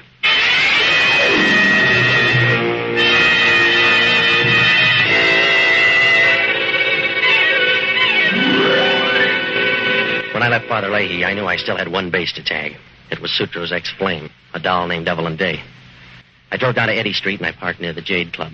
Well, it's not a bad place, but on a slow night, even the winos are afraid to go in. Inside, it was dark enough to hide the decimal point on a check, and over by the bar, there was a piano playing music that nobody was listening to. And then Evelyn came out. And right off, he started hunting for the nearest fire exit. She had red hair about this side of 98 degrees. She wore a black evening gown that held up by one snap and a prayer. She was the kind of a girl who could wear a Mother Hubbard and make it look like a negligee. And when she sang, it came out low enough to strike oil. After she was through, I asked the bartender to give her a message. She walked over to me, and she wasn't happy one way or the other. Are you the man who wanted me? One of them. You're Evelyn, huh? Yeah. What'll it lead to? A crisis if you don't sit down. All right. You got me interested. Now, what's on your mind? That we can talk about? My name's Madero. Now, let's start with a friend named Pete Sutro. Let's continue. What do you want to know about him? Where is he? Are you a cop, or will you pay for the right answer? I need too many of them, baby. I'm way out ahead in a murder derby, and I'll pitch homicide anybody I can get. What do you want Sutro for? I think he shot Marty Kane. Someone should have.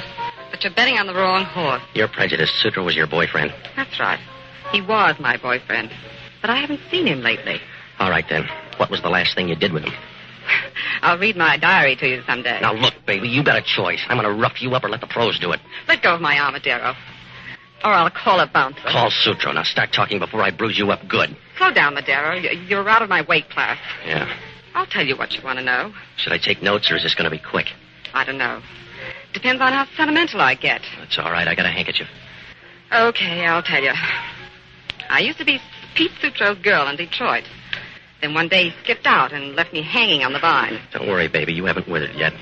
I started looking for him, and so did Kane. Why Kane? He and Pete had a deal together. Pete ran out with all the dough. Your boy should have run for Congress. He's got a nice record. What kind of a deal did he have with Kane? I don't remember. All of a sudden, huh? I'm shy when it comes to strangers.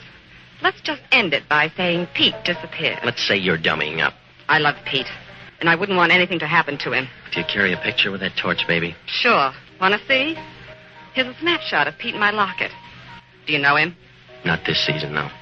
I want him back. He was a good guy. Yeah, your boy worked up a lot of people. He made #1 nightmare for a guy named Nat Finley. I heard. And I want to see Finley, too. You saw me, miss. But I want to talk to Madero. Hello, Finley. I got to see you alone, Madero. And I got to see you now. You lost your option. I'm freelancing again. Well, you can't walk out on me. This is going to hurt, fella. Your wife paid me to drop the job. That's what I got to talk to you about, Madero. I think she wants to drop me, too.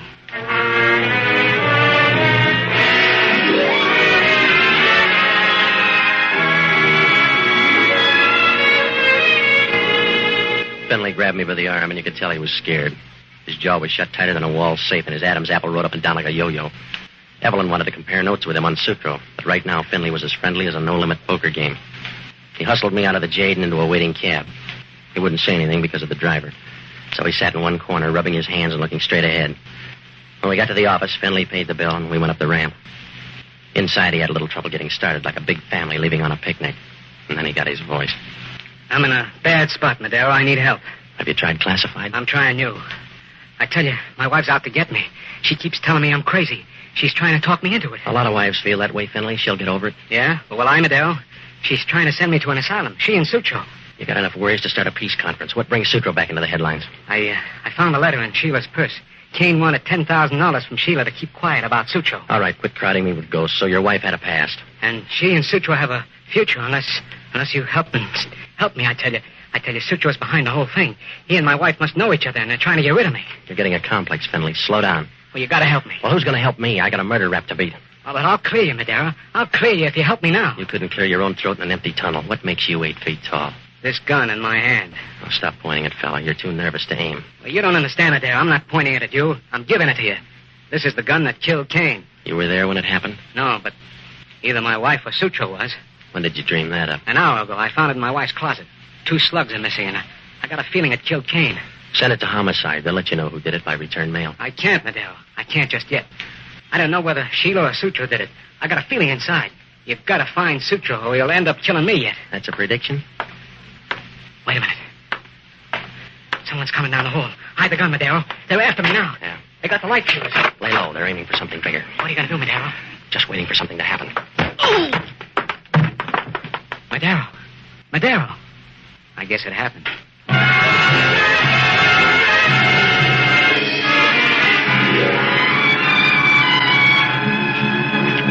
Somebody turned a flashlight in my eyes and then hit a 4-bagger. If they hung around, they could have seen me do a couple of quick quivers a chorus girl would have been proud of. I laid there in the dark for a while. If you're going to look messy, a blackout isn't a bad place to do it. After a while, I tried to get up, but my stomach felt as empty as a horse laugh at a funeral. I sprawled out again, and I tried to figure how a name like Pete Sutro could start so much pain. Then the lights went on. They should have stayed off because Warcheck was breathing over me like a steam engine with a broken heart. Hello, Madero. Does the light bother your eyes? Yeah, Warcheck. Get out of it. Get used to it. It's a lot stronger down at headquarters. Tell me about the gun on the floor. I heard you were coming. I wanted to commit suicide. You didn't try hard enough. Just got a phone tip that said you had the gun that killed Marty Kane. Hand it to me. All right, Copper, I'll make it easy for you. Finley left the gun here before somebody sapped me. Uh-huh. Who's somebody? Don't any of your friends have names? Sure. Check with Finley. He was here when it happened. It was dark, Madero. How did he see? With an electric eye? I don't know. Maybe he smelled his wife's perfume. Look her up, too. She's that interesting, huh? Kane used to think so. What do you mean? He was blackmailing her. Look, Madero, a grocery list is blackmail to you. I'll put you on the inside. Finley found a letter in her purse. Kane wanted $10,000 to keep quiet about Sutro. Finley told you all about it, huh? He can't keep a family secret. And the wife tumbled Kane to keep him quiet. Is that the idea? Well, this is your good day, Warcheck. Find Sutro now, and you've licked the whole thing. No, you find him, Madero, and we'll give you a reward. You're too generous. What's the pitch? Sutro's wanted for a payroll robbery in Detroit. He's been out of sight for a year now. He hasn't been out of mind, though. Finley thinks his wife is carrying on a sideline with him. Look, Madero, I talked to your boy Finley. He's got enough dreams to start a mattress factory. I don't believe him. I don't believe you. You don't believe the world is round. Take stock, Warcheck, and start learning. Yeah, I will. Let's see how much the fingerprints on this gun teach me. If you've got a story, I'll stay after school. You'll still wear the dunce cap. That's all right, Madero. There'll be a badge on it.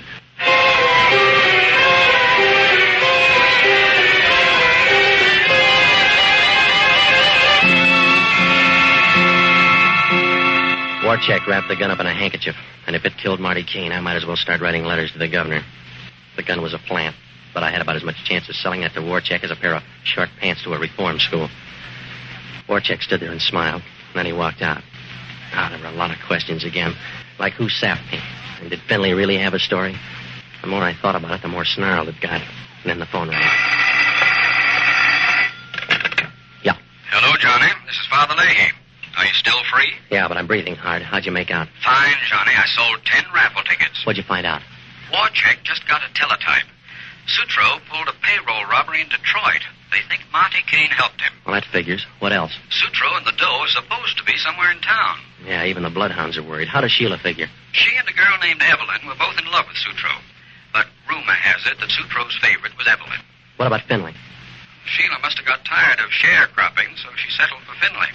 They both came in from Detroit about a year ago. But, Father, it's still fuzzy. Marty Keene was blackmailing Sheila because of Sutro. There must be a tie. Evelyn's asking the same question, and she thinks Sheila knows the answers.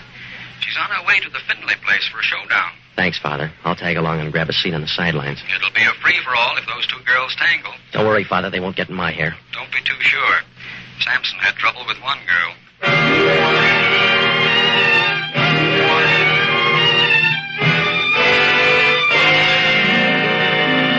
When Father Leahy hung up, all the pieces began to fall into place. All but one. Where was Sutro? He was around somewhere, but it was like throwing a headlock on a shadow. I grabbed a cab out to the Stafford Arms, and when I got there, the doorman looked at me as if I'd just blown up an orphanage. I took the elevator and got off on the 6th floor. Then I leaned on the doorbell, and Sheila answered. She was wearing a pair of rose-colored lounging pajamas, and I've seen baked potatoes with lucid jackets. She must have been surprised, but she didn't blink an eyelash. Are you pausing or opposing, Mr. Madero? I'm looking for trapdoors. Oh, well, if you're going to look that way, come inside. Yeah. I'll bring that gleam in your eye over to the fireplace. We'll warm it up a little. It won't look good in company. Why? Who's company? Evelyn's a little late. She got tied up sharpening her claws. Evelyn who? Hold out, baby. She's got a better question than that. Like what? Like, where's Pete Sutro? The key sounds like a friend. That's too early. That's probably my husband, Matt. Oh, hello, Madero. I'm glad you're here. Somebody's been following me. Oh, you're dreaming again, darling. You see? What did I tell you? It wasn't a dream. That must be her. Hello, Sheila. Remember me? You must have the wrong place, lady. That's the right idea. I want Pete Sutro back. You want too much. I'll grab anyway. I've come for Pete, Sheila. You came too late. He's dead. Pete Sutro died 2 years ago in Detroit. Do you hear me? He's dead. Not dead enough. You're lying, Sheila. Pete Sutro is standing right behind you. What do you mean? That's my husband. That's Nat. So you gave him another name and another face. But you can't give him another voice. That's Pete Sutro. What are you talking about? What are you saying? I'm not Pete Sutro. Don't you remember me, Pete? I'm Evelyn. Oh, what did they do to your face, darling? My face? I was in an accident. It's hard to remember things. Remember the payroll robbery, Pete? You were supposed to come back to me. Payroll robbery? There was an accident, and I was hurt. I can't remember anything else. It's so hard to think. Well, you were there, Sheila. What happened? Go ahead, Sheila. Tell him what happened. Tell him that he's Pete Sutro. Tell him that you stole him from me. Tell him that you killed Marty Kane. All right, Evelyn. I'll tell it to you first. It was a good campaign, but I'm voting you down. Put away now. the gun. Pete won't stand for He's it. henpecked now. What are you doing, Sheila? You'll hurt him. I'll try. You shot her. You shot... Evelyn. Pete, you remember me. She broke us up for good. But you remembered me. Yeah. I remembered. Evelyn. I'm beginning to remember a lot of things now. Then forget him, Nat. Just you and me now. We're married. You married a guy named Nat Finley. Stay away from me, Nat. Try Pete. See how it sounds. Give me the gun, baby. Let go. You killed Evelyn. Let go. You didn't need her. Not anymore. I got the gun now. No, please, Nat. Please. Tell me it's a dream, baby. Tell me I'm crazy. You are, Nat. You are. Get out of my way. I'm getting out of here. You're not quick enough.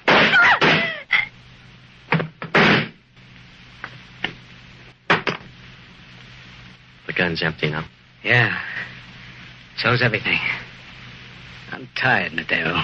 Tired. Hold out. It's going to be a long trip. Yeah. I told you, Madero. Pete Sutro was going to kill me in the end. Yeah. You talked yourself into it.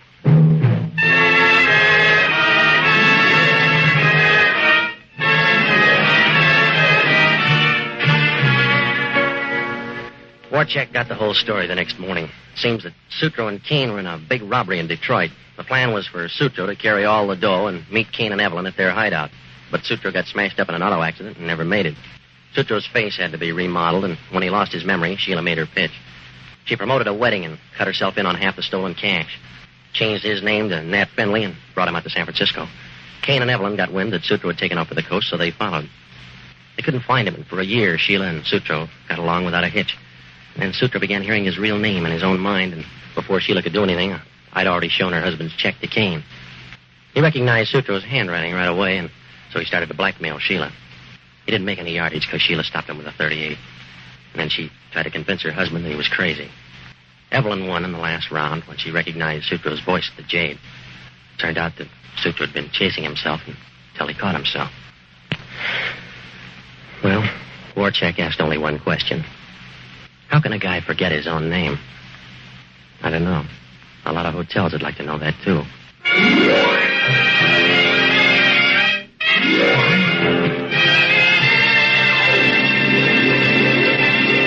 Johnny Madero, Pier 23, starring Jack Webb as Johnny Madero, has been presented by the Mutual Network. Johnny Madero is written by Herb Margolis and Lou Morheim. Gail Gordon played Father Leahy. Bill Conrad played Inspector Warchek of Homicide. John Garfield played Nat Finley. Others in the cast were Gene Rogers, Joan Banks. Original music was composed and conducted by Harry Zimmerman, and the entire production was directed by Nat Wolff. Tony LaFrano. This is the Mutual Broadcasting System.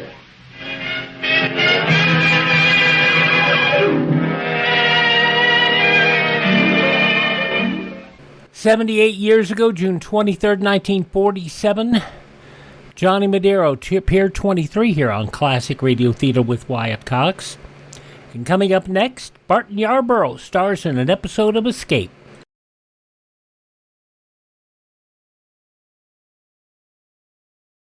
You know, defense is one job we can't put off. Because if we want security for our home and country tomorrow, we've got to do something about it today. How? By investing in United States savings bonds. You'll get a return of $4 for every $3 you put in, and in less than 10 years. In addition, you can hold your bonds beyond maturity and earn further interest. 3% interest compounded semi-annually for as long as 10 additional years. Sign up today for freedom. Join the payroll savings plan or the bond-a-month plan. You'll feel more secure tomorrow if you buy United States savings bonds today. An episode of Escape is next here. Going back 75 years, June 23rd, 1950, Barton Yarborough stars in Sundown. Tired of the everyday routine? Ever dream of a life of romantic adventure? Want to get away from it all? We offer you Escape. Escape, designed to free you from the four walls of today for a half hour of high adventure. Escape, brought to you by your Richfield gasoline dealer and the Richfield Oil Corporation of New York, marketers of Richfield gasolines, motor oils, and other petroleum products. Look for the Richfield Eagle on the cream and blue pumps.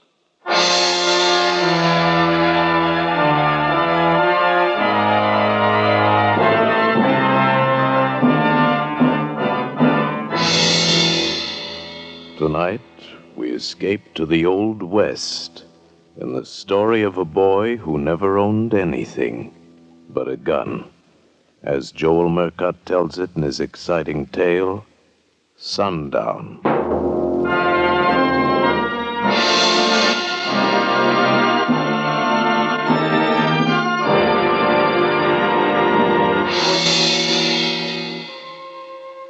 The sun is kissing the top of the mountains, and in a minute the shadows will start to sneak along the street. It's sundown, and you can't do nothing to stop it. Everybody knows that.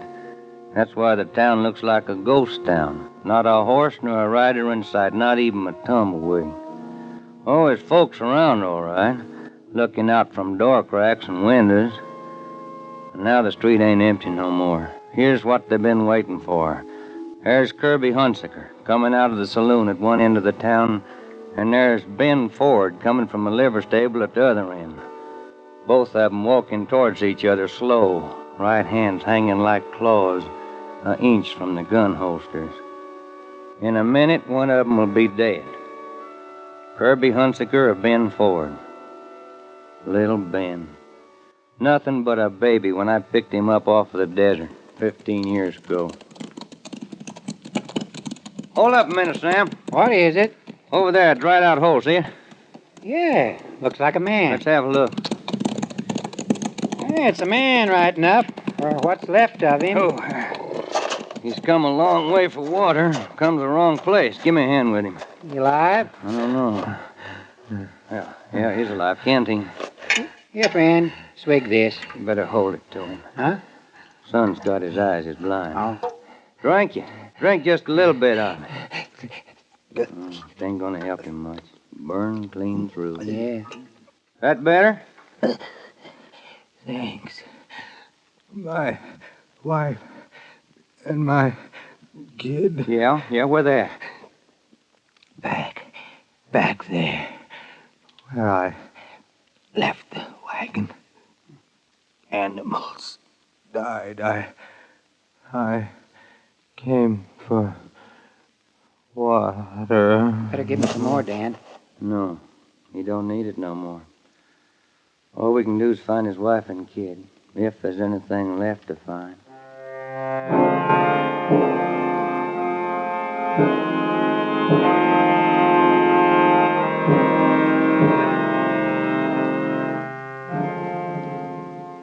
There was something left. A sun-baked wagon in the midst of that hellish inferno, a dead woman and a kid. 5-year-old boy. His face was burned, his lips was cracked with fever, but his eyes stared out across that desert like they was following some nightmare that nobody else could see. He didn't cry, he didn't whimper, he didn't talk. We gave him water and he took it. Wasn't no place to send him, and he just stood there watching us as we buried his mother. Well, what do we do about him? A kid? Take him with us, I reckon. Ain't much else we can do. Well, ain't nobody on the ranch to take care of him. No, ain't nobody here neither. He's like a little cactus, Sam. He'll grow or he'll die.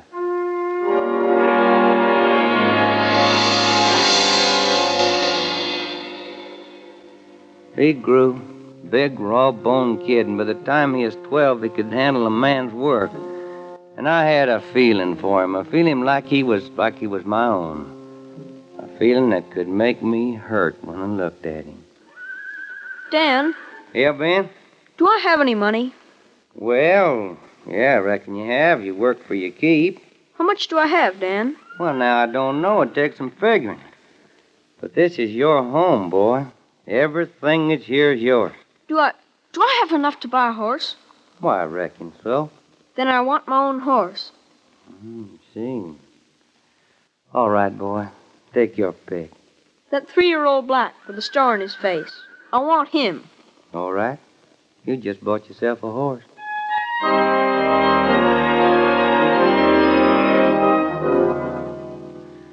Yeah, he'd bought himself a horse, but it was more than that to him. It meant he had something that was his, come flood or thunder, something in the world that belonged to him and not to nobody else. It gave him a reason for being alive, and he started to build his life around that black horse. No horse ever got care like that.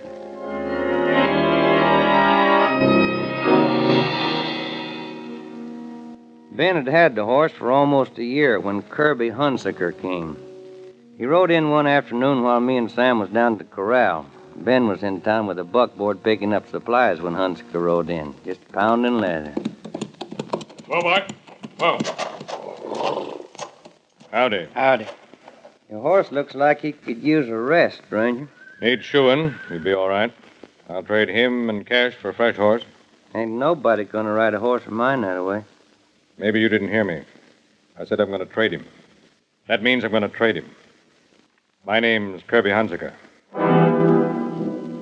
He said the name like it should mean something, and it did. Kirby Hunsaker, a name that was drifting all over the West with a trail of blood behind it. Stagecoach drivers and travelers carried it on their tongues, and he knew it. He had a face like a woman, and eyes like a steel trap, and there wasn't no glove on his right hand. It was brown and weathered from sun and wind, and it hung close to his right side like a claw, never more than an inch from the butt of his gun. A gunfighter. If you're thinking it over, you're wasting my time. Better do it, Dan. All right, Hunsaker. I'll take the black with the star on his face. Put a rope on him. I said put a rope on him. Not that one. He ain't mine. I ain't asking whose he is. Put a rope on him. Any other horse, any one you want, even Trey. Get that horse and keep your hand away from that gun. Dan, do what he says. You can give young Ben the Palomino. He's just a kid, and a horse is a horse. He'll forget about it. No, he won't, Sam. He won't never forget it. Pronto, friend. Put a rope on that black pronto. There wasn't nothing else to do. Hunsaker saddled Ben's horse and just lit out down the trail. Me and Sam just stood there. We was still standing there when Ben brought the buckboard back from town. I watched his eyes go to the corral like they always did, and then he turned and looked at me and Sam like we was a firing squad. Where's my horse, Dan? I told him. His face was like stone, but there was a change in his eyes. They got back that same look they had the day I picked him up half dead on the desert.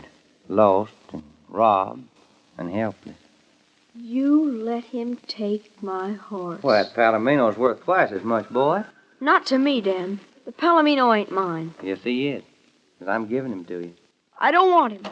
I want my own horse. Here, simmer down, boy. You come back Let here. him go, Sam. Let him go. He'll cool off. We might as well unload this here buckboard. All right, I'll drive her on up the house. Get up there, boy. Hey, Ben! Ben, wait! That fool kid ain't even using a saddle. Crazy. He's going after Hunsaker. What? Hurry up, Sam. Saddle up. Hurry up.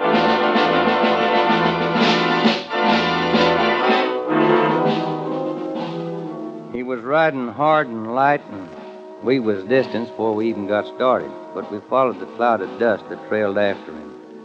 Then sundown hit, and he was lost somewheres in the night. There ain't much chance of finding him now, unless he stops and strikes fire. He won't stop. Yeah, be a moon pretty quick. Hey, wait. Listen. Yeah, it's a horse. Oh.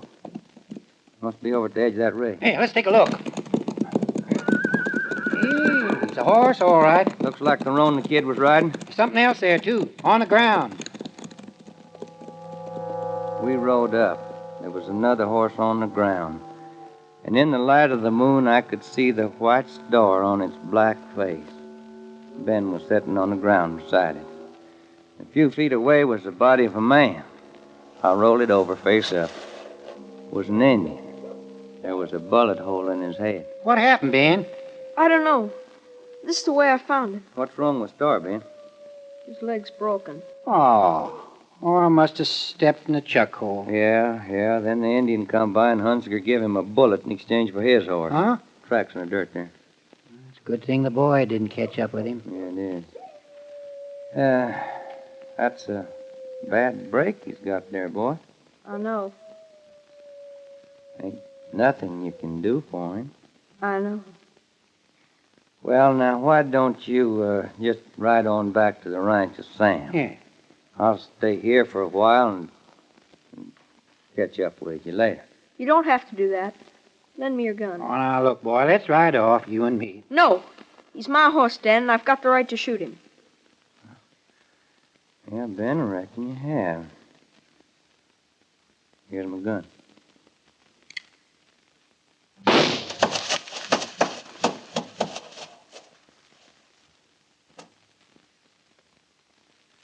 Come on, boy.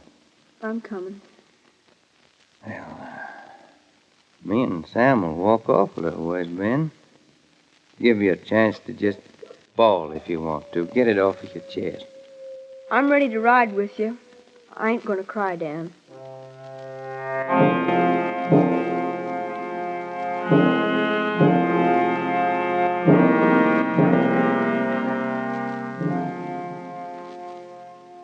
He didn't cry. He hadn't cried when I picked him up off of the desert, and he didn't cry then.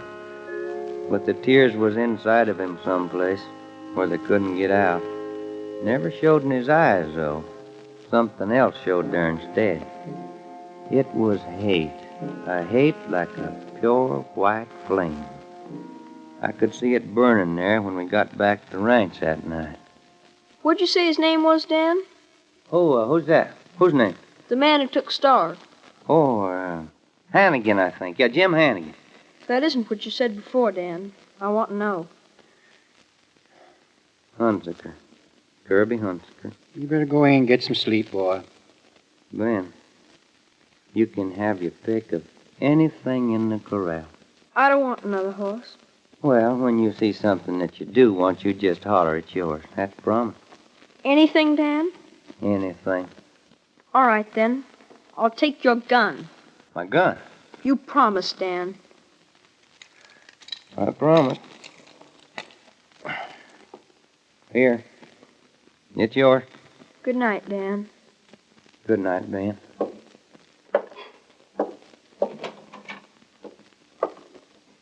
Why, in all my days, I never heard it's such a lame brain thing as giving a kid like that a gun. Now, he'd have got one somewhere sooner or later. And if I know him right, it's best to be soon. Oh, he's only a boy. 13, he'd get to be a man fast in the next few years. And we can hope for him to get better sense. You're just wasting your hopes, Sam. I'm turning mine the other way.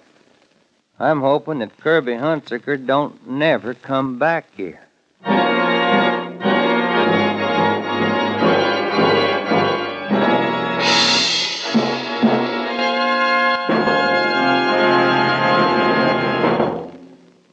Sometimes, after years of scientific research, there comes a discovery that benefits everyone.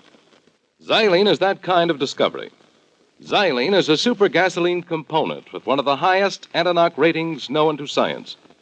And today, Xylene benefits you whenever you use Richfield gasoline. Your car comes alive with new flashing power when you use Richfield gasoline with Xylene. For faster getaway in traffic, for new sustained power, for higher than ever anti-knock qualities, Richfield gasoline with Xylene is made to order. Get Richfield high octane at regular price for the average motor. Or Richfield ethyl. Ethyl at its best for finest results in the highest compression motors. Each Richfield gasoline contains Xylene. Each is a leader in its class.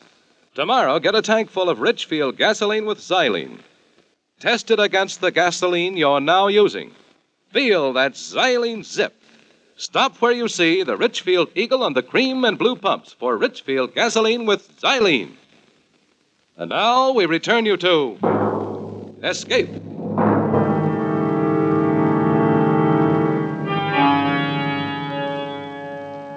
A boy and a gun. They were together night and day. Ben kept it with him in his sleep, not under the pillow, but next to his cheek, and you could see the red marks of the barrel on the side of his face when he'd get up in the morning. The rest of the time it was belted around him.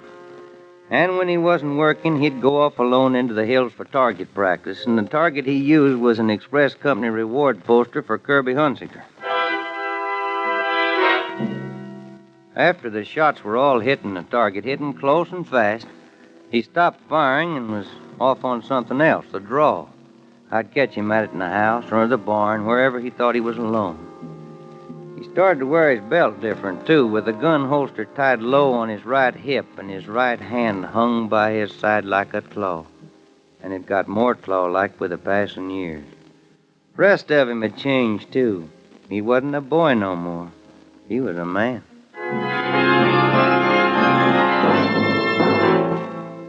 We heard about Kirby Hunsaker. More and more we heard about him. His name had gotten big since he took a kid's horse. Got to be one of the three names mentioned most when the talk in the saloons turned to gunslingers. Jim Dunn, Boaz Watson, and Kirby Hunsaker. Killers for hire for any dirty job outside of the law. But all jealous of each other, all bound to meet someday and find out who'd be just a flick faster on the draw. And Ben had to be there the night a stray cowpuncher stopped in to rest his horse. More coffee, stranger? Yeah, thanks, sir. Reckon I will. Watered your horse. Sure needed it. You must have come a long way. Yeah, from Goldfield. Been riding lucky, though. I come through Flagstaff just in time to see the fight. What fight? You mean you ain't heard about it? I must have been riding faster than I thought. You ought to seen it. Never was a gunfight like it. Who was in it? And two of the best. Big Jim Dunn and Kirby Hunsaker. Ben grabbed the edge of the table and his face got as white as borax, like a lead bullet had hit him in the guts. Which one of them got it? I prayed for the right answer. The answer that would have been right for me, not the one Ben wanted. Oh, Hunsaker beat him. Dunn never cleared his holster. Color come back into Ben's face, and that pure white flame of hate burned in his eyes again. Hunsiker got the draw on Big Jim Dunn. Oh, yeah. I wish I could have stayed in Flagstaff. Boaz Watson's someplace in the territory, too, and as soon as he gets wind of it, he'll be on Hunsaker's trail for a showdown. Well, if Dunn never cleared his holster, then the man ain't born that can outdraw Hunsiker. Boaz Watson thinks he can. He's been itching for the chance. It's a chance he ain't gonna get. Ben, where are you going to? Just thought I'd take a little ride, Dan. Flagstaff? Flagstaff, Dan. And don't try to stop me.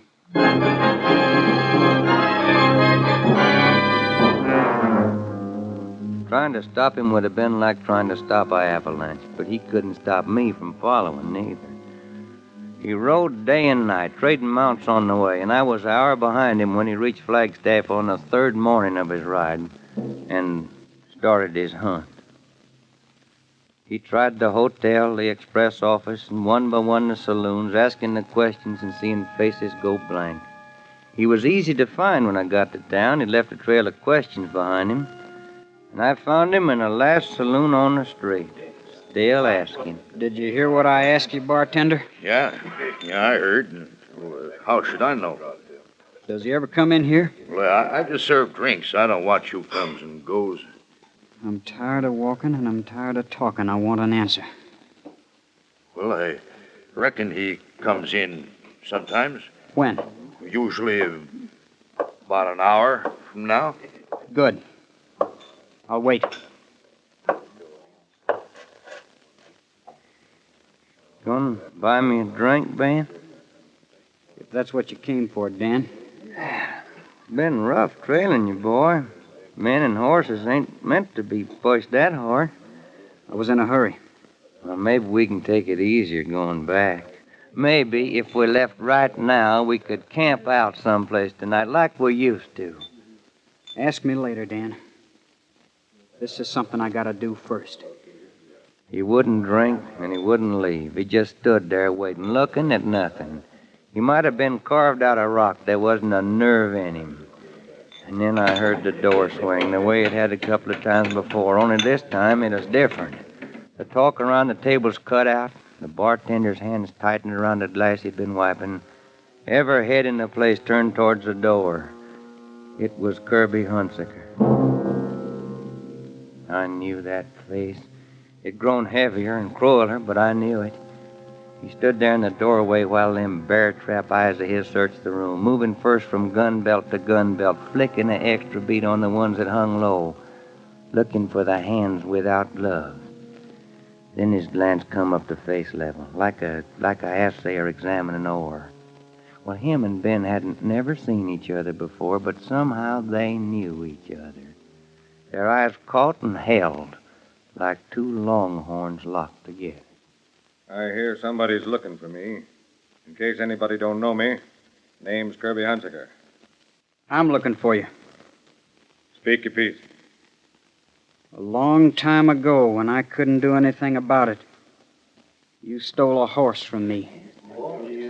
You calling me a horse thief? You ran him into a chuck hole and you left him with a broken leg. I had to shoot him. You got nerve. Name your price. I might pay it. You'll pay it. My price is the life of the man who stole that horse. You got a gun. Dig for it. You move first, Hunsaker. I'm giving you an edge. Better take it. No. I want to give you a little time, Hunsaker. If I draw first, then you got to move without thinking. But I want you to think. I want you to think and decide and worry. You're talking big. A little too big. I want to give you time, like you gave it to a horse with a broken leg. Because you won't draw fast enough, Hunsaker. Not even if you move first. I'm going down to the livery stable to take a nap. At sundown, I'm coming back up the street, and I don't want anybody on it. You better shoot me in the back while I'm going out that door, because if you don't, I'm going to kill you, Hunsaker.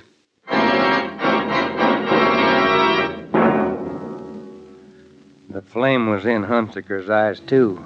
But it was a man's hate, not pure and white, but diluted with the memory of the way Ben's gun hung, and diluted with just a shadow of fear. Ben went back and slept like he said. I sat beside him for the best part of an hour. Then I shook him, kind of gentle. Sun's hanging pretty low, Ben. Just about time to get up and wash. Why don't you start for home, Dan? I'll catch up to you later. I thought that I'd wait up at the hotel. All right, Dan. See you later. Yeah, man. I'll see you later.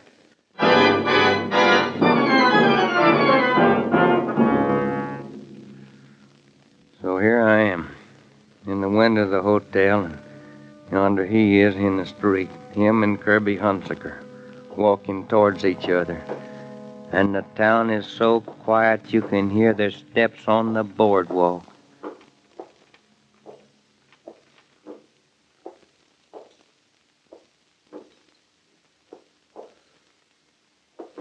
The fingers of the right hands is clawed like hooks, almost touching the gun butts. Don't even seem like the sun is moving anymore.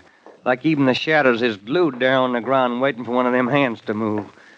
'Cause when it comes, it'll come fast.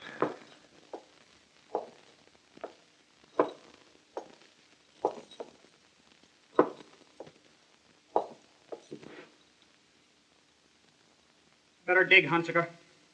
You punk. I'm going to collect for that horse. Dirty little. That's your receipt, Hunsaker. Ben! Ben! Ben, are you all right, boy? I'm all right. Let's walk. Well, it's all over now, boy. Let's saddle up and go on home. Hey, wait. It's the blacksmith. Guess the horses are ready. Express rider came in just after you left before. Boaz Watson is riding in. He met him on the trail. You gonna stay and meet him? Me? I got no quarrel with Boaz Watson. Well, looks like you will have. He was mighty keen on meeting up with Hunsaker. Looks like you've taken over Hunsaker's place. You'd better go on alone, Dan. What do you mean, Ben? I killed Hunsaker. Now every gunslinger looking for a reputation will try to get it by killing me. From now on, I gotta fight or run. Well, I'll stay with you. I've been holed up in one place too long anyhow. No, Dan. This is where we gotta split. Right now. Thanks for everything. I'll never forget you. Goodbye, Dan. Goodbye, Ben. Goodbye, boy. Goodbye, son.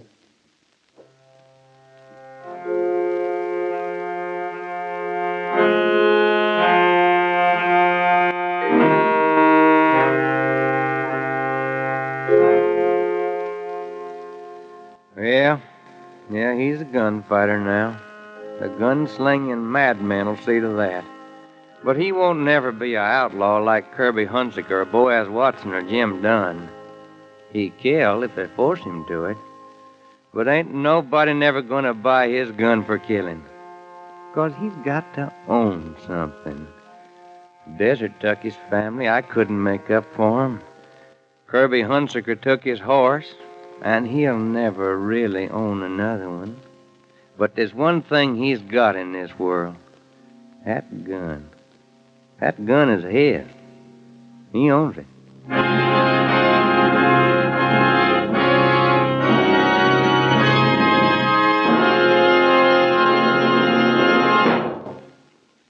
No one wants to have car trouble, especially on a vacation trip.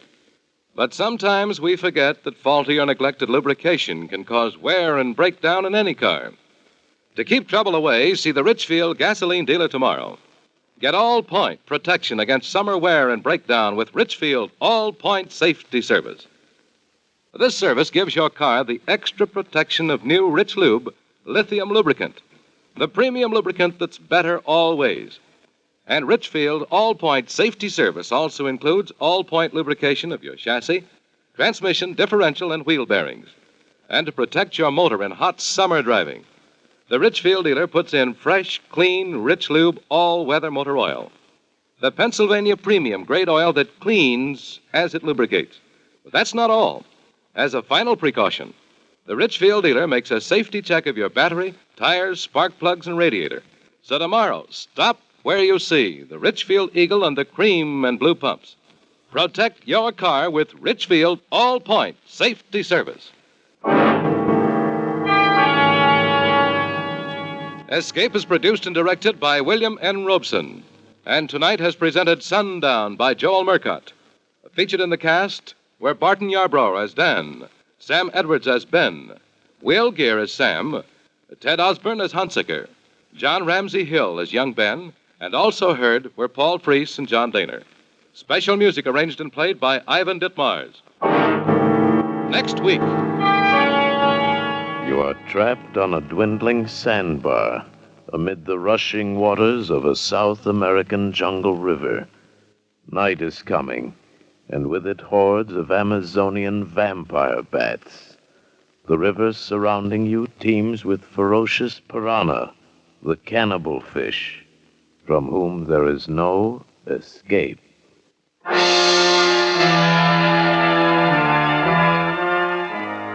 Next week at this time, the Richfield Oil Corporation of New York invites you to escape to the jungles of South America with a seething tale of terror and violence, as James Poe tells it in Bloodbath, starring Vincent Price.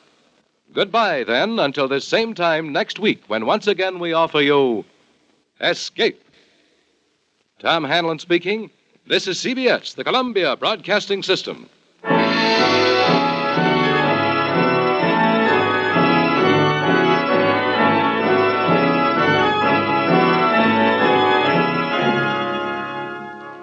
"75 years ago, June 23rd, 1950, Escape on Classic Radio Theater with Wyatt Cox. Visit our webpage at classicradio.stream. Now, something even more terrifying as we go to Pine Ridge. Lum and Abner's next.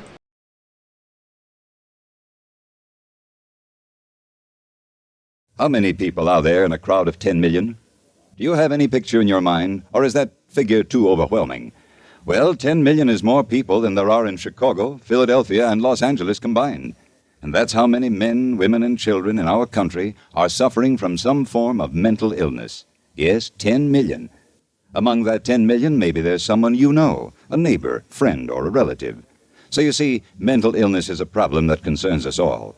And that's why we are all being asked to give to our local mental health campaign to fight mental illness. The best weapon is research. Research to find out how to prevent mental illness.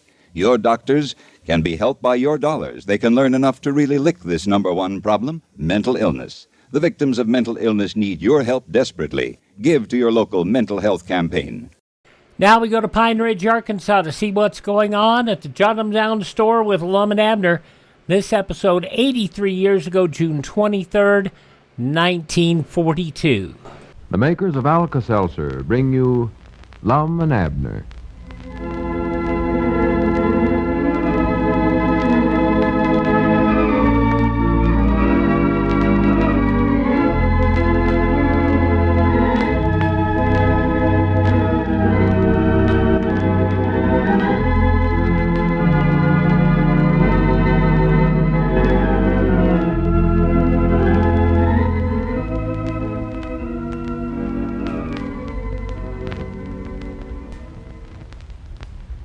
You know, friends, you get so much for your money when you buy Alka-Seltzer, you can hardly afford not to keep a package of these modern effervescent tablets in your home.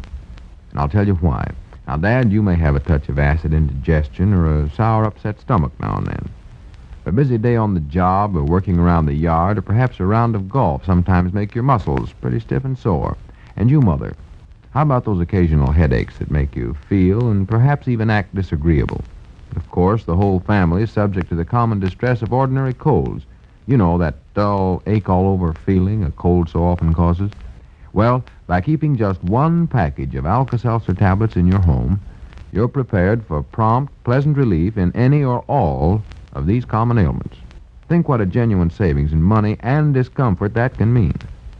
So be wise and be thrifty. Always keep a package of modern, effervescent Alka-Seltzer tablets handy. You can get one in any drugstore.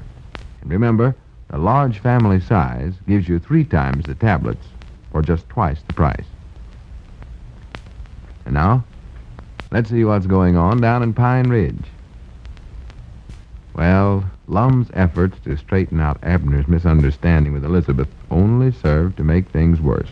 His phone call to tell Elizabeth that Abner was not going on a fishing trip was received by Sister Simpson, who misinterpreted it to mean that Abner had only told his wife he was going fishing in order to cover up some suspicious plans he'd formulated. As we look in on the little community today, we find Lum back in the feed room working on greeting cards, while Abner is in the Jot 'em Down store telling his troubles to Grandpappy Spears. Listen. Well, I don't know, Grandpap. I just can't understand it.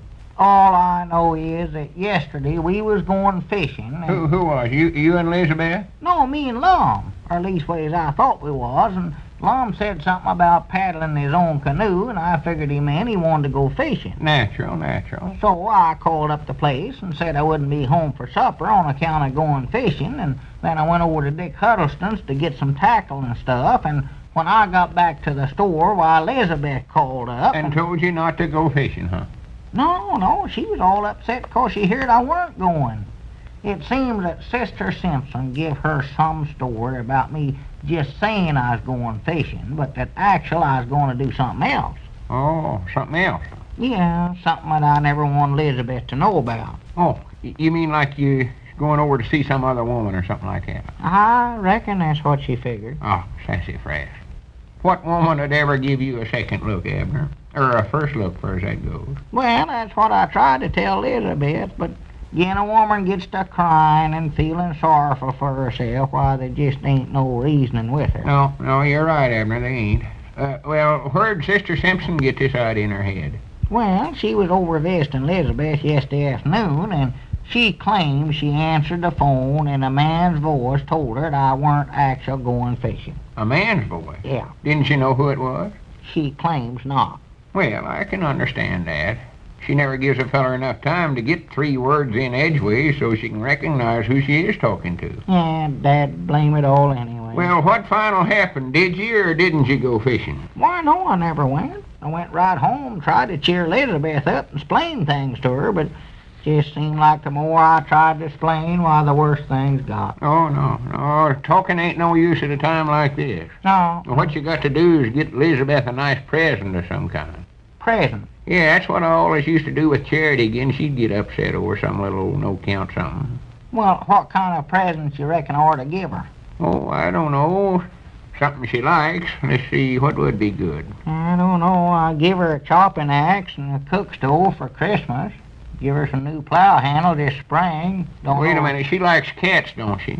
Cats? Yeah, little kittens. Oh. I know where you can get one that's as cute as a cub bear. Well, yeah, Elizabeth just loves cats.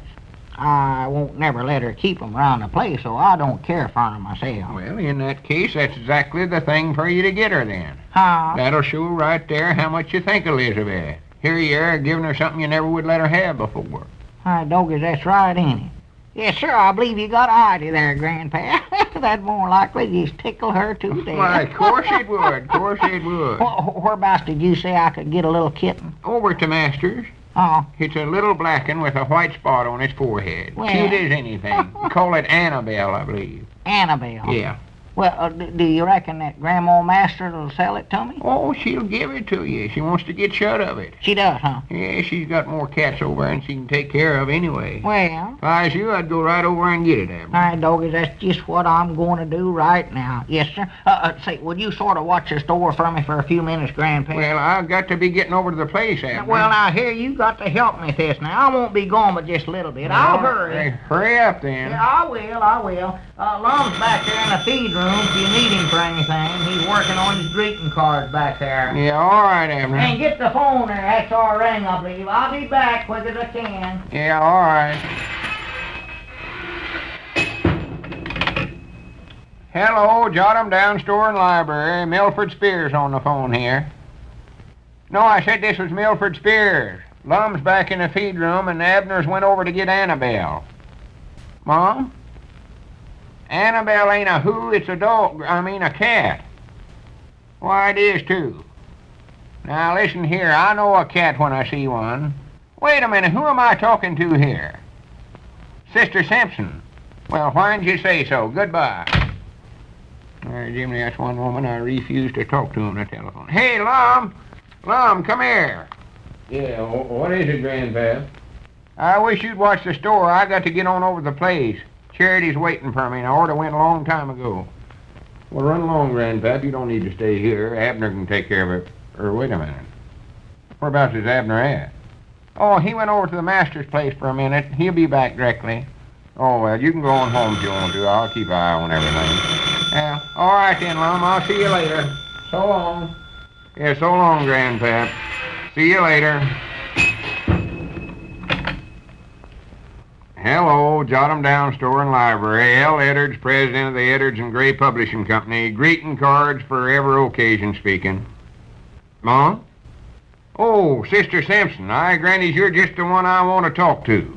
What was the idea of telling Elizabeth that Abner was... Well, give me a chance to talk. Listen, Sister Simpson, I was the one that called... Let me talk just a second, please. Huh? Cat named Annabelle. No, I ain't got one, and neither's Abner. Why? Then it must be a what? A woman? What are you talking about? Why, that's ridiculous. Oh, hello, Lum. Oh, excuse me. Listen here, Sister Simpson, if you don't stop making up stories and... Listen, well, I gotta hang up. A customer just come in. Goodbye.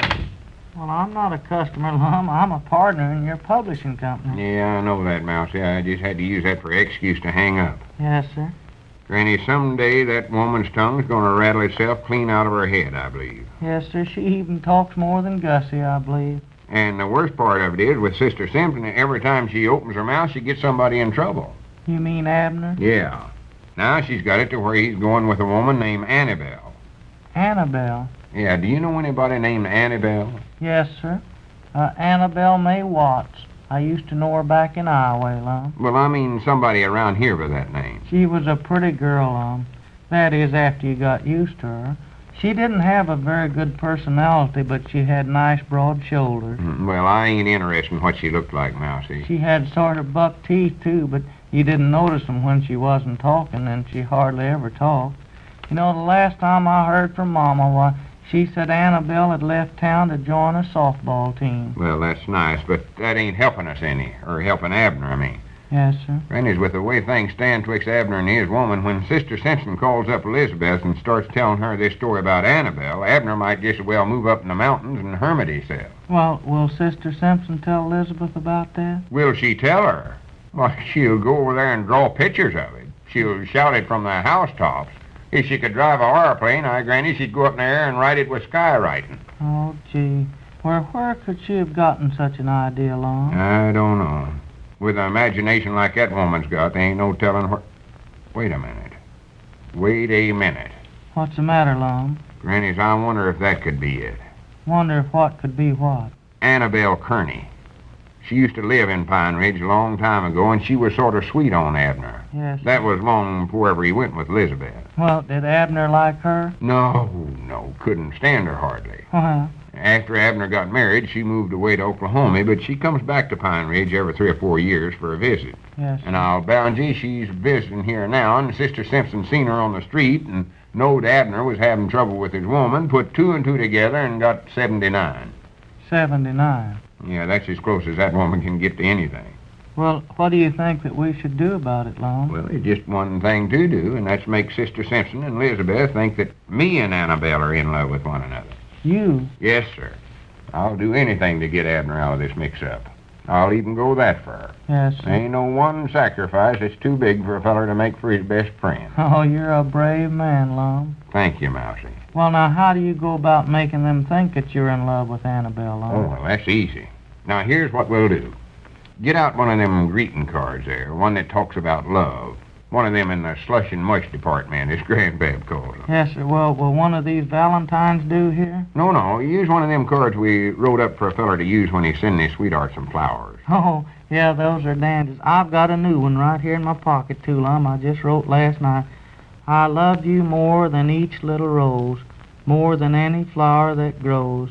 I love you more than the river that flows. I love you more than old man Mose. Well, that last line don't sound quite right. Better cross that last line out. Yes, sir. Now, hand me one of them envelopes over there. Yes, sir. Now, if you'll hand me... wait a minute, I've got a pencil I can use.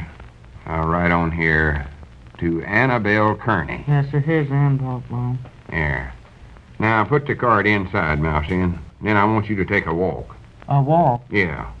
Go over near the boarding house, and when you see Sister Simpson come out on the street, you walk past her and accidental drop the envelope. And that's all we need to do. Well, are you sure that she'll pick it up and read it, Lum? Oh, yeah. Let me see before you put it in there how it goes. Yes, sir. I love you more than each little rose, more than any flower. Well, you started out, you signed it to Annabelle Kearney up here at the top, Lum. To Annabelle Kearney, I love you more than each little rose, more than any flower that grows. I love you more than the river that flows. I love you more than old man Mose. Well, you're supposed to cut out that last line. Yes, That's sir. fine. Now, put her in there. Yes, sir. Now, don't worry, Mousie. This is one time I know what I'm doing. Yes, sir. There ain't but about one feller I know of that's smart enough to outwit a woman in things like this, and if I wasn't so modest, I'd mention my name. Yes. By the way, Lum, you didn't sign your name to this card either. Oh, well, that ain't no need to do that. I'm putting it in this jot 'em down story envelope. They'll know where it come from. Folks, don't let down your A&D vitamin protection just because summertime's here.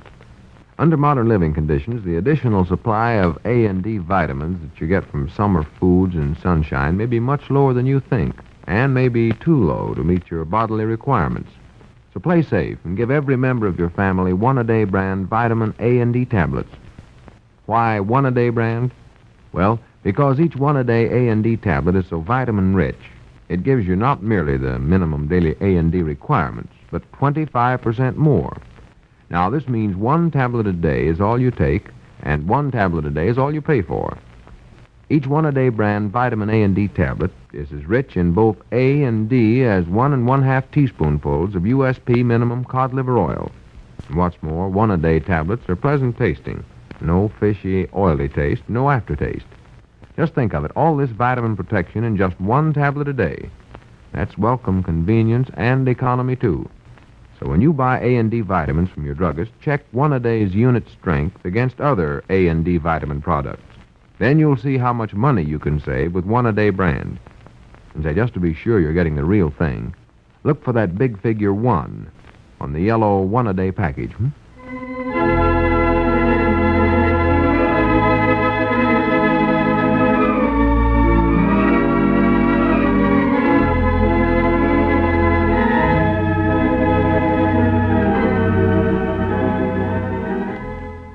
Well, sure, if it came from the Jot 'em Down store, it had to have come from... Wait a minute. It didn't necessarily have to come from Lum, did it? 83 years ago, June 23rd, 1942, Lum and Abner here on Classic Radio Theater with Wyatt Cox. Tomorrow, Westerns and Comedy with Jimmy Stewart, the final episode of The Six Shooter. Fort Laramie starring Raymond Burr, Fibber McGee and Molly, and our friends at the My Favorite Husband, starring Lucille Ball and Richard Denning, and The Couple Next Door. That's tomorrow. Thanks for being with us here on Classic Radio Theater. I'm Wyatt Cox.